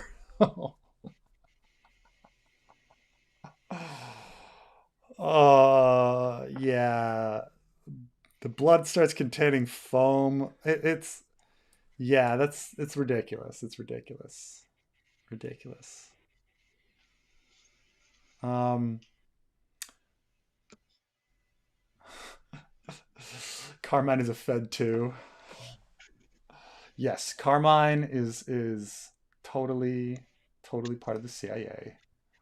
By the way, I was actually going to ask you that because we actually have a mutual friend. I wouldn't say mutual friend, but we've had her on the. Actually, I probably don't know if she wants this out there, but someone that we know worked for the U.S. government. Could I work for the U.S. government based off the information that you privately know about me? No. Really? It's because I'm a Brazilian national. Yes. Fuck. What if you get promoted to like the high levels and you give me like a good recommendation? No, you can work as a contractor. You can work as a government Ah, contractor. You can't. You will never. You cannot until you get citizenship. You will not be a. You cannot work for the U.S. government. No TSA screener. so You so can't be a TSA screener. You can't be, a bureaucrat. You can't work for Social Security in a bureaucratic role, like anything like that. So any national until they have citizenship cannot do like anything. So what you're saying is until like I'm like a full-fledged flag carrying American person, they won't let me in on the aliens. Like I have to like Right. You can't even be as a legal permanent resident or with a mm, green card. No, no, you can't be a no Fed. shit. You have to be a U.S. citizen. That Um, sucks. yeah, to be a Fed. And that's what I'm saying. Like even something as simple as TSA screener or postal carrier. Really? Even like a mailman? My God. Can't be. Yeah. Mm-hmm. Yeah. Damn, that sucks. Cause I keep meeting lots of people that work for the government. It's very strange. Speaking of which, so you're gonna go to the theater and watch Oppenheimer? No. No. Don't do that. Don't do that. Don't do that. It's just, I could not sit that long. Yeah, no. um. Oh, bro, I just passed the citizen test last week. Whoa, congratulations. I'm sure tenants that there was a lot of stress involved and it's but congratulations that has been taken off your shoulders. Um but yeah, you can so a very good friend of mine um was born in Australia, and from a very young age he decided that he was interested in space and wanted to work for NASA because that is just where things are going, like if you want to work on like rockets.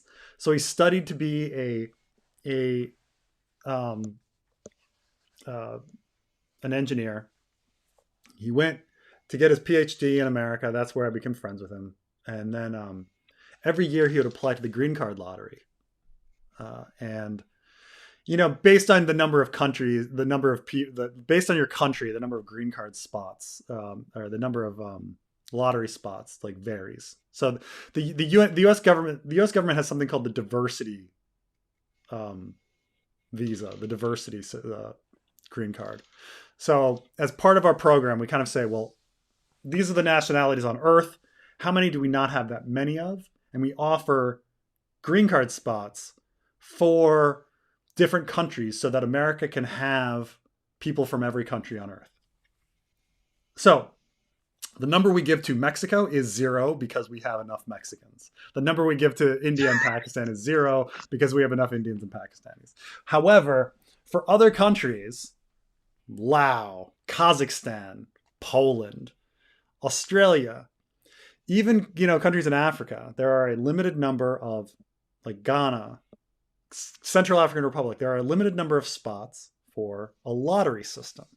And there is a massive corruption for and like scams and everything for these like systems. But when you're a country like Australia with a relatively modest population and a large number of spots, the chances as an Australian of winning the green card lottery to become a US citizen, to eventually become a US citizen, is not it's fairly large. You have about a 2% chance to make it per year. And so my friend at the age of 18 applied every single year. And after 12 years, at the age of 30, he won. So his dream, he is in America working for NASA as a contractor. His dream has come true. He's become a citizen. He's won the green card lottery. He now gets his green card. However, he's dating a Dutch girl who wants to move back to Holland. And so he moves back to Holland and marries. He moves to Holland and marries her, and gives up on his lifelong citizenship plan. And so now he works for the European Space Agency. But that's what happens. She's wonderful, by the way, and he's very happy. But it's so funny, like to go your whole life going for this dream and winning the fucking like literal lottery, and then just being like, give it away. So, oh,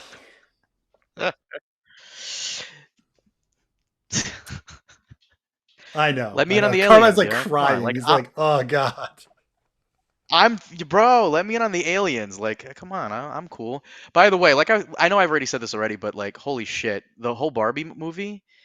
I feel like you would like it. But Ben Shapiro would not like the ending. I don't want to spoil it for you. I won't spoil it for the audience, but if you want, I can tell you on Facebook what happens at the very end. It's not gonna ruin the movie. Okay, okay. Yeah, some of the ending.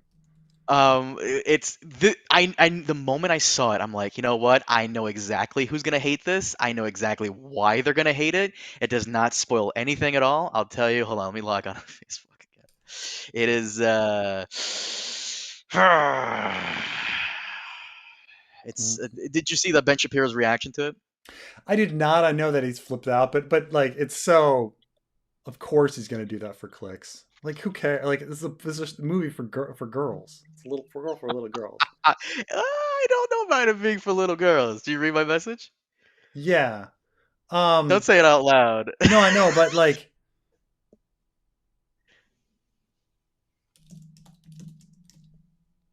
oh, like just for a checkup. Yeah. Oh, I see. I see. Gotcha. All right. Okay. Well, that's fine. It doesn't seem that shocking, right? I will say this. I was gonna wanted to talk about this on podcast, but I'll say it here. The movie is clearly not targeted towards me. I wouldn't even say it's targeted for kids. But then again, I don't know any kids, so maybe Yeah, I yeah. can see it being targeted at like women who grew up with Barbies.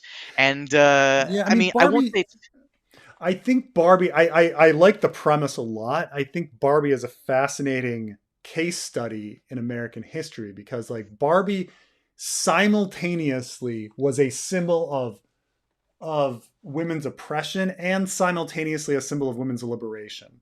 Like like on the one hand you have this doll that has unrealistic body expectations who's created, to dress up and be girly girl. And then on the other hand, you've got Barbie from fairly early on, like the 60s, being everything.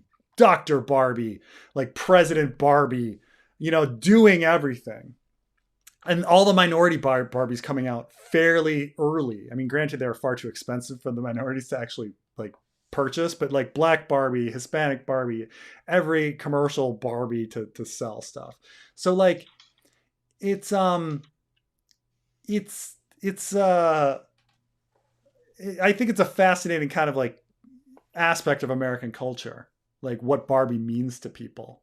Um, but yeah, I mean, I think it's a pretty funny joke, the ending, but Of course, but I knew immediately like all the people that would have a problem with it, and I'll be obviously the movie isn't targeted for my age and demographic. Like I'm in the men's 18 to 34 demographic. Like obviously that's not targeted at me, so I can't really say it's bad because I didn't hate it. It's entertaining. I love the Kens. The Kens are fucking hilarious. I thought Ryan Condal Ryan right. Gosling would be. I thought he would be annoying. No, and to what you said earlier, Will Smith does. Will Smith, fucking hell, Will Ferrell does not ruin the film. I don't think Okay, he okay, did. okay. Yeah, I was worried about that because he just doesn't seem like he should be in it. I also think it's really fun that they put in so much Barbie lore. Like about, do you know about like Barbara Alan Handler and and Midge? I'm not familiar with Alan. I know about Barbara Handler, which kind of makes an appearance. So Alan, or is it Albert? Albert? I forget if it's Albert or Alan, but apparently he's a doll that they released in the '60s as like Ken's friend, and then they Mhm. discontinued and he like never appeared again. And so the idea that they're on the beach with a million Kens, and then for some reason this one other guy and he's just confused is kind of hilarious. Or like Midge is one of Barbie's friends who they marketed a pregnant version of her, and um it got pulled off the shelves because people were like, "Oh, this promotes teen pregnancy." And it's like, how the character is married? Like how what are you talking about? But they were like they pulled it like there was a protest against Midge, the pregnant doll, because they're like, "Oh, this promotes teen pregnancy." So that's why like Midge is this pregnant pregnant person, like in the story. Yeah. Midge is So such a 60s and 70s name for a woman. Holy shit. yeah. Like no one's named Midge anymore. Midge or Barbara. You don't really meet a lot of Barbaras. No, no, no. But I'm sure, and like it's funny because the names that I think are like kid names because they were kids when I was an adult, like Caitlin, I think of being like a little girl's name, but like now people are like Caitlin, that's like an old lady's name. I was like, oh, I was talking to a couple Norwegians and I'm like, you know what, Ragnar is a cool name, and they're like, no, Ragnar is an old person's name. I'm like, oh, really? Huh. huh, yeah. Like you don't meet anybody named Dick or Bob anymore. Those are gone.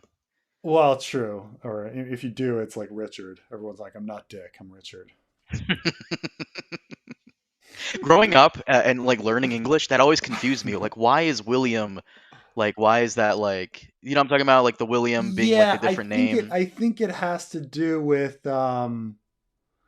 I think it has to do with the name variants or something, and how something was like shortened and stuff like that. Like why William becomes Bill and Richard becomes Dick, and I think it's like cross cultural plus like shortening and stuff like that.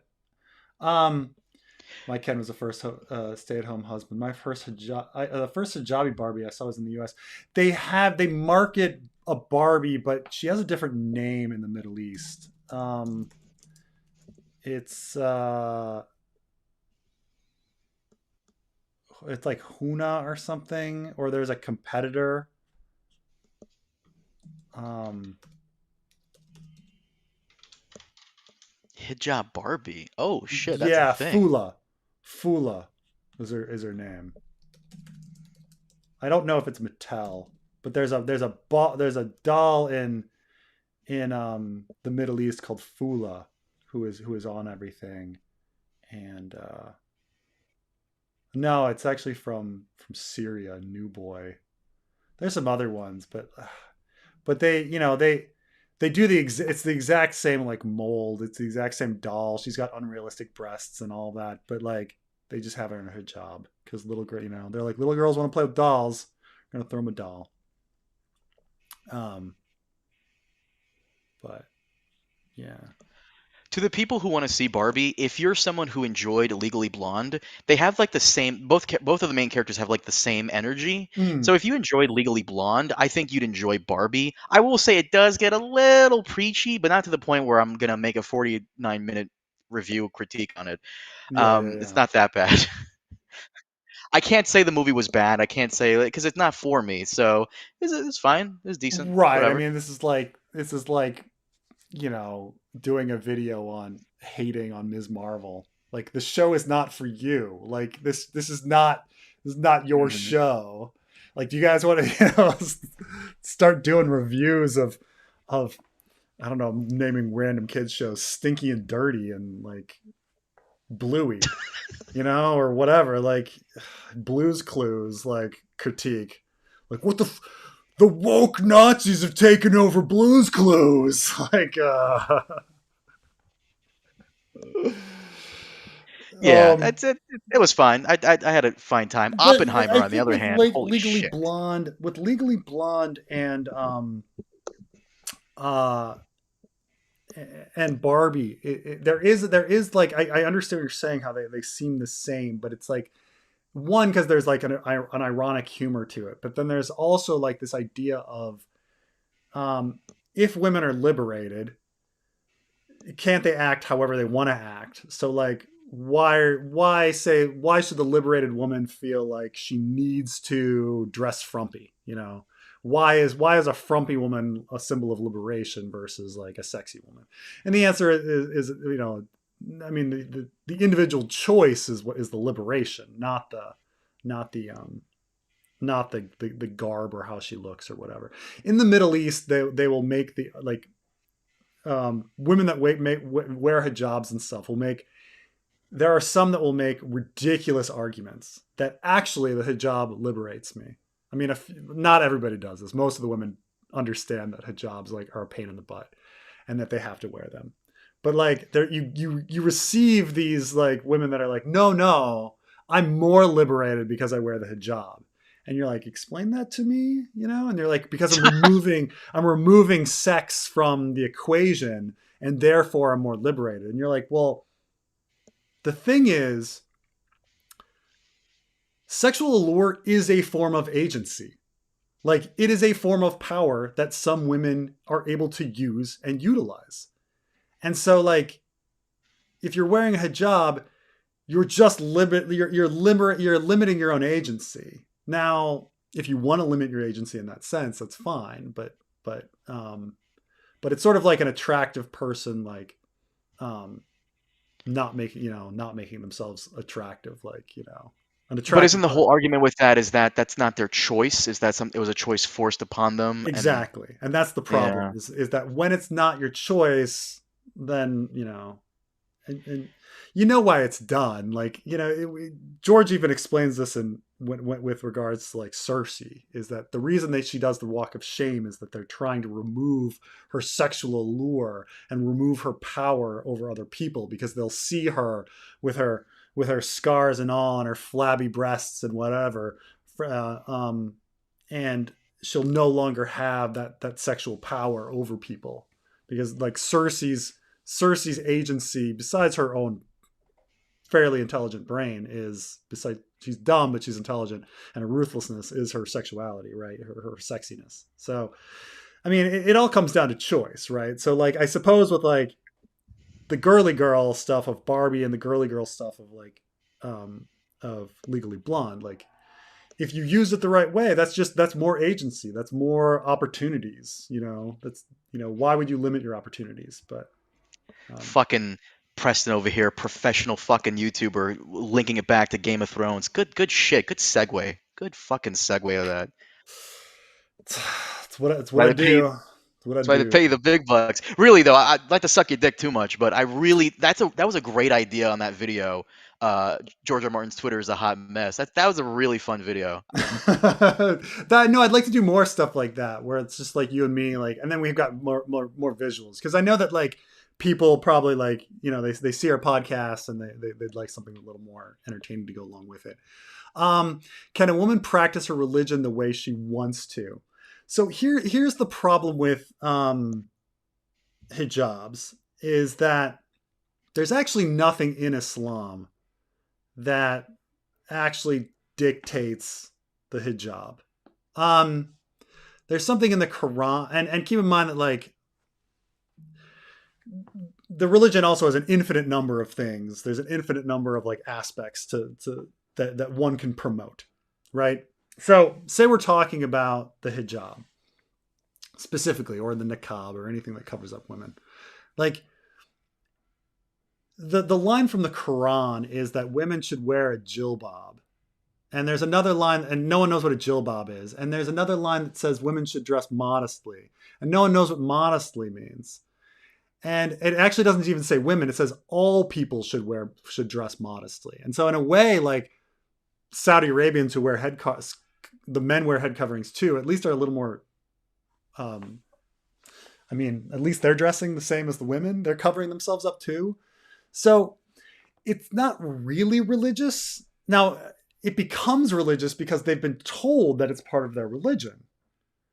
Even though, like, the text itself doesn't have any aspect to it. So the question is like, who controls the religion? So when you say, like, oh, can't a woman practice her religion the way she wants it to? The problem is the religion is a construct of men.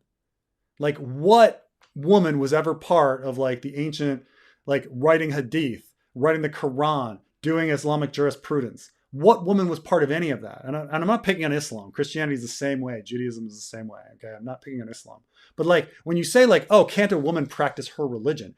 Oh, can't she, like, follow a completely male-dominated, like orientation led by, like, male religious leaders who tell them, like, to do something? And it's like, I suppose that's her choice. That can be her choice, to do that. Like, can't a woman choose to be subjugated by men? I suppose a woman can choose to be subjugated by men. Who am I to say, like, who am I to control a woman from choosing to be subjugated and controlled?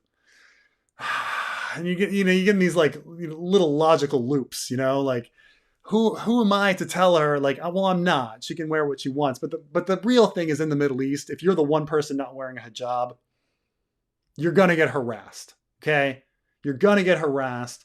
You walk around Egypt without a head covering on, someone's gonna yell something out of their car window. People are gonna stare at you. People are gonna like whip out their dicks. Like that happens if you don't wear a hijab. And it's so much to the point that like the average person who doesn't want maybe she doesn't want to wear a hijab is just like, oh, it's just too much of a pain in the butt. I'm just gonna wear it. And say you're a dude and say you're married and your wife's like, I don't want to wear a hijab. And he's going to be like, fuck. Like, I'm the one guy on the block whose wife isn't wearing a hijab. All my friends are going to think my wife's a slut. Like, God damn it. Like, so you get these like social things. Like, obviously, like, why do we even wear clothes in the West? Well, we have some degree of modesty. But imagine you had the one wife that was dressing like a stripper. Like, yeah, it should be her choice to dress however she wants, but at the same time, if my wife were dressing like a stripper, I'd be a little embarrassed. Like, you're in the same mindset. It's just at a different scale, right? Like, I don't blame the average guy in the Middle East. The average guy in the Middle East is just trying to get by. And yeah, he doesn't want his wives and daughters like getting harassed in the street. He doesn't want everybody to be like, dude, your wife and daughter are sluts because they're not wearing hijabs. He's just like, fuck, just wear the hijabs. And they're trying not to get harassed and be embarrassed as they're walking to the grocery store and trying to get jobs, but at the same time, like, it's not like it's all just put there by like a male dominated system. And you're like caught in this, like you're caught in this system that's never ending, that shouldn't be there. But Priest the hijab is oppressive. It is, but it's oppressive in the same way that a lot of things are oppressive. But when it comes down to it, like, it's not a religion thing. It's totally a sex gender thing. It's totally a women will be harassed. They will be harassed if they do not wear it. Now keep in mind that like after the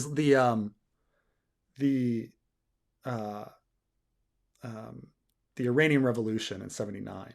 The Iranian Revolution in 79 like greatly affected the Arab world as well. So like after that revolution, like in Iran, they mandated that everybody start wearing hijabs. And then across into the Arab world, the Arabs were like, maybe we should start wearing them too. And I had friends, like I knew people who were like, I was in university in 1979, older friends, and they were like, they handed out hijabs to us in our university classroom and said like, cover up. Like there was a moment, and that wasn't, and they're all Sunni and not, they're not Shia Persians, they're Sunni Arabs, and they had that happen to them. So, and then just over time, it just gets more and more like, well, if 60% of the people on the street are wearing hijab, I'm going to feel awkward. And so I start, and then it's 70%. So a few more cover up. And then it's 70% on the street. And so a few more cover up. And then no one wants to be the one person not wearing a hijab. It's like going, if you've ever been to a wedding, there are like casual weddings and there's formal weddings, but you don't want to be dressed casual at a formal wedding, like you don't, it's the same kind of thing, but it's kind of okay to be dressed formal at a casual wedding. So it's the same kind of thing with hijabs, but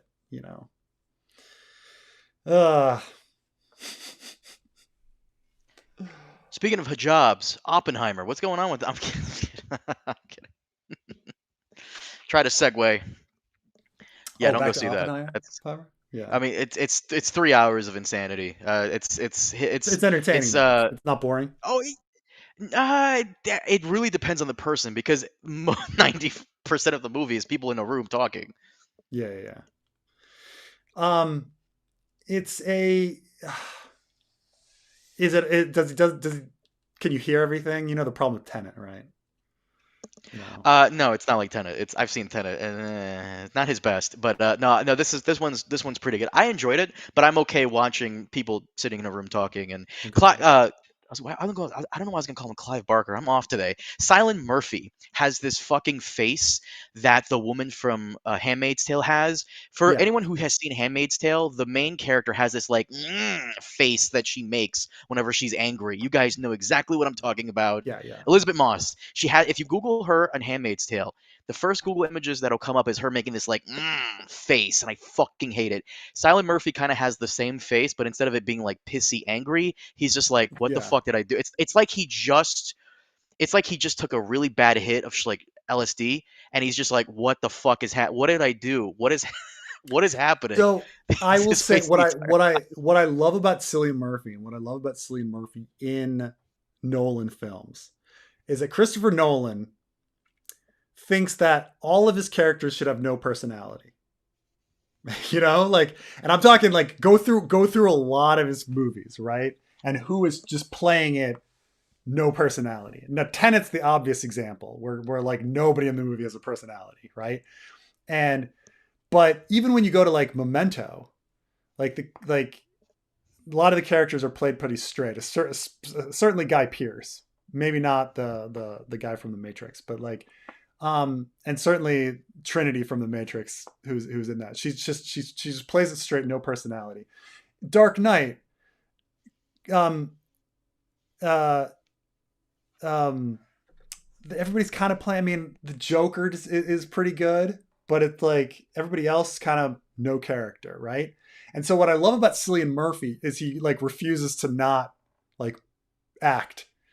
You know, like I kind of feel that Nolan is a really good director in terms of cinematography and clever in how he structures a story, but he's not good in like pulling emotions out of actors. But certain actors don't need that done for them, and they just act anyway. And I feel like Cillian Murphy's just one of those people. Like he can't not act. He can't not be engaging at all times. You know, hmm By the way, we pronounced his name wrong. It's apparently Killian Murphy. Killian. It's Yeah, it's it just fucking British people. he used a C. Okay, I'm sorry. Sorry, Killian Murphy. Fine. It's fucking Fine. British people. Fine. Fine. Okay. Anyway, I've been on there 4 hours, so I'm going to say goodbye. Thank you, Carmine, for being with me, and Of I will course. talk to everybody later.